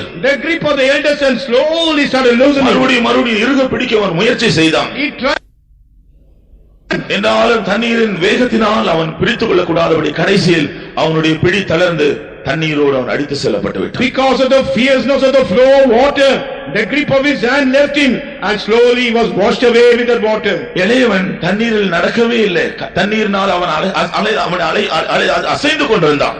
Young boy was not shaken by, he was only shaken by the water, but he was not moved at all. தகப்பனுடைய கை பிடித்துக் கொண்டபடியால் அவனுக்கு நடக்க முடியாவிட்டாலும் தண்ணீரில் இழுத்துக் கொண்டு போவது போல தகப்பன் அவனை இழுத்துக் கொண்டு போனார். Because father was holding the younger son's hand, though the young boy could not walk, it was as though the father was pulling him over the bridge. கடைசியாக தகப்பனுடைய உதவியினால் பாலத்தை கடந்து சென்று விட்டான். Finally, with the help of the father, they crossed the bridge onto the other bridge. பிரியமானவர்களே, நாம் இந்த நாட்டில் இந்த சத்தியத்தை கேட்டு இப்படியெல்லாம் நாம் ஜீவிக்க முடியுமா என்ற கேள்வி ஒருவேளை நமக்கு உண்டாகும். Beloved people, in these days, after hearing the truth, there will be a question arising within ourselves. Can we live like this? நம்முடைய ஆண்டவராகிய இயேசு கிறிஸ்து தகப்பனாக இந்த வெளியில் நம்முடைய மத்தியில் வந்திருக்கிறார். Our Lord Jesus Christ has come as a father in our midst. அவர் நம்மை பார்த்து கேட்க விரும்புகிறார். Looking at us, he wants to ask us, பிள்ளைகளே, நீங்கள் எப்படி இந்த சத்தியத்தை கைக்கொண்டு இந்த உலகமாகிய இந்த உலக ஜீவியமாகிய பாலத்தை கடந்து செல்ல போகிறீர்கள்? My children, keeping this truth, this bridge which is the world, how are you going to cross it? எத்தனை பேர் ஆண்டவரே உம்முடைய கரத்தை பிடித்துக் கொள்கிறோம் என்று சொல்ல போகிறீர்கள்? How many of you going to say that I'm going to hold the hand of my father? எத்தனை பேர் ஆண்டவரே தகப்பனே என் கரத்தை பிடித்துக் கொள்ளும் என்று சொல்வீர்கள்? How many of you going to say, oh Lord my father, hold my hand? ஆண்டவர் நம்முடைய கரத்தை பிடித்துக் கொண்டார். If Lord holds our hand means எந்த வெள்ளம் வந்தாலும் எந்த காற்று வந்தாலும் அவர் நம்மை விடவே மாட்டார். no matter what kind of flood, what kind of wind may blow, he will never leave us. ஏனென்றால் அவர் சொல்லியிருக்கிறார், நான் உன்னை விட்டு விலகுவதில்லை, உன்னை கைவிடுவதில்லை. Because he has promised, I will never leave you, not forsake you. அப்படினால் இந்த கூட்டத்தின் கடைசி வேளையில் வந்திருக்கிற நாம் நம்மை விருதியாய் பிடித்துக் கொண்டு அக்கறையில் கொண்டு போய் சேர்க்கக்கூடியதான ஆண்டவருடைய கரத்தில் நம்மை ஒப்புக் கொடுப்போமா? We will come to the end of the meeting. Shall we hold the hand of the Father that we may cross to the other shore and stand there? ஆண்டவருடைய கரத்தில் ஒப்பு கொடுக்கும்படியாக தீர்மானிக்கிறவர்கள் தயவு செய்து எழும்பி முன்னுக்கு வாருங்கள். Those who desire to surrender into the hands of the Lord, please rise up and come forward. இந்த வேளையில் தம்முடைய கரத்தை நீட்டி ஆண்டவருடைய கரத்தை பிடிக்க போகிறார். This movement, Lord is going to stretch his hand and hold your hands. யாரெல்லாம் கர்த்தருடைய கரத்தை கொடுக்க விரும்புகிறீர்கள்? Oh, who wants to hand over your hands to the Lord? எல்லாரும் முன்னால் வாருங்கள். You rise up and come forward. நம்முடைய ஆண்டவர் தம்முடைய கரத்தை நமக்காக நீட்டி இருக்கிறார். Our Lord has stretched his hand for us. இந்த நாட்டில் நாம் இந்த சத்தியத்தை கேட்ட பின்பு சத்தியத்தின்படி ஜீவிக்கக்கூடிய பல தடைகள் எதிர்ப்புகள் நமக்கு இருக்கலாம். In these days after the hearing the truth, there may be many hindrances for us. ஆனால் கர்த்தருடையத்தில் நம்முடைய கரத்தை ஒப்பு கொடுத்தால், when we surrender our hands to the Lord, ஆண்டவர் நம்முடைய கரத்தை பிடித்துக் கொள்ள நாம் இடம் கொடுத்தால், and when we give room for the Lord to hold our hands, எந்த சூழ்நிலையிலும் அவர் நம்மை விட மாட்டார். in whatever the circumstances he will not leave us. எந்த காற்றுகள் மத்தியில் அவர் நம்மை விட மாட்டார். Amidst any wind he will not leave us. எந்த வெள்ளத்தின் மத்தியிலும் அவர் நம்மை விட மாட்டார். Amidst any flood he will not leave us. தயவு செய்து கர்த்தரிடத்தில் உங்களை ஒப்பு கொடுக்க விரும்புகிறவர்கள் முன்னுக்கு வாருங்கள். Those who want to surrender to the Lord, please come forward. இன்றைக்கு ஆண்டவர் உங்களுடைய கரத்தை பிடிக்க போகிறார். Today, this time Lord is going to hold your hand. ஆண்டவருடைய கரத்தை பிடித்து விட்டால் நீங்கள் பாக்கியவான்கள். If Lord holds your hand, you are a blessed people. ஏனென்றால் எந்த சத்துரு உங்களை தொட முடியாது. No enemy can touch you. எந்த பாவம் உங்களை பின்னுக்கு எடுக்க முடியாது. No sin can draw you out from here. எந்த பொல்லாத வல்லமை உங்களை வஞ்சிக்க முடியாது. No evil power can deceive you. எல்லா சூழ்நிலைகளிலும் கர்த்தருடைய கரத்தை உறுதியாய் பிடித்து அக்கறைக்கு கொண்டு போய் சேர்ப்பார். In all circumstances, the Lord will hold your hands tight and take you to the other shore. நீங்கள் அக்கறையில் கொண்டு போய் சேரும் வரையில் அவர் உங்களுடைய கரத்தை விட மாட்டார். Till you go and be. என்னுடைய கரத்தை நான் உம்மிடத்தில் தருகிறேன். Lord my Father, I surrender my hand to thee. என்னுடைய பலத்தினால் என்னுடைய சாமர்த்தியத்தினால் இந்த ஜீவியம் எனக்கு செய்ய முடியாது. By my strength and by my ability I can't lead this life. நான் கேட்ட சத்தியத்தின்படி ஜீவிக்கக்கூடியதான திராணி எனக்கு இல்லை. The truth what we listen unto live according to I have no strength. ஆனால் நான் ஒன்று செய்கிறேன். But I will do one thing. என்னுடைய கரத்தை நான் உமக்கு தருகிறேன். I will give my hand to thee. நீ என்னுடைய கரத்தை பிடித்துக் கொள்ளும். Lord, you hold my hand. நீ என்னை வழிநடத்தும். You lead me, Lord. அதற்காக இப்பொழுது நான் என்னை உடைய கரத்தில் தருகிறேன். Now I surrender my hands. நாம் எல்லாருடைய வாயை திறந்து கர்த்தரிடத்தில் இப்படி சொல்லுவோமாக. Let us all open our mouth and say to the Lord. யாரெல்லாம் இருதயத்தில் நம்பிக்கையாய் கர்த்தரிடத்தில் சொல்லுவார்களோ அவர்கள் எல்லாருடைய கரத்தை பிடிக்க ஆண்டவர் ஆயத்தமாய் இருக்கிறார். Those who open their heart and tell it to the Lord, Lord is ready to hold the hands. சினிமாவில் நம்ம எல்லாருடைய சத்தத்தை உயர்த்தி கர்த்தருடைய சமூகத்தில் அப்படி கேட்போமா? Beloved people, let us raise our voice and ask like this in His presence. சகோதரனே, நான் என்னுடைய கரத்தை உமக்கு தருகிறேன். Father, I give my hands to thee. நான் என்னை உடைய கரத்தில் ஒப்புக் கொடுக்கிறேன். I surrender myself into thy hands. நம்ம எல்லாரும் சற்றே கர்த்தருடைய சமூகத்தில் அப்படி நம்முடைய வாயை திறந்து ஜெபிப்போமாக. In the presence of God, let us all open our mouth. யாரெல்லாம் ஜெபிக்கிறோமோ அப்படிப்பட்டவருடைய கரத்தை இயேசு பிடிக்க போகிறார். Those who are praying like this, Lord is going to hold the hand. இந்த கூட்டத்திற்கு வந்து திரும்பி போகும்போது இயேசுவினிடத்தில் உங்களை ஒப்புக்கொடுத்து திரும்பி செல்லுங்கள். While returning back from here, having surrendered hands to Jesus, you can return back. நிச்சயமாய் உங்களை அவர் அந்த ஆவிக்குரிய ஆலயத்தில் காணப்பட உதவி செய்வார். Definitely He will enable you to be seen in the spiritual temple. நிச்சயமாய் உங்களை பரலோகத்தில் காணப்படும் தேவனுடைய வாசஸ்தலத்துக்கு உங்களை கொண்டு போய் செல்வார். Definitely He will make you to reach into the eternal habitation of God. நாம் எல்லாரும் சற்று கர்த்தருடைய சமூகத்தினுடைய சத்தத்தை உயர்த்துவோமாக. In the presence of God, let us lift our voice. இயேசுவே, நான் என்னுடைய கரத்தில் தருகிறேன்.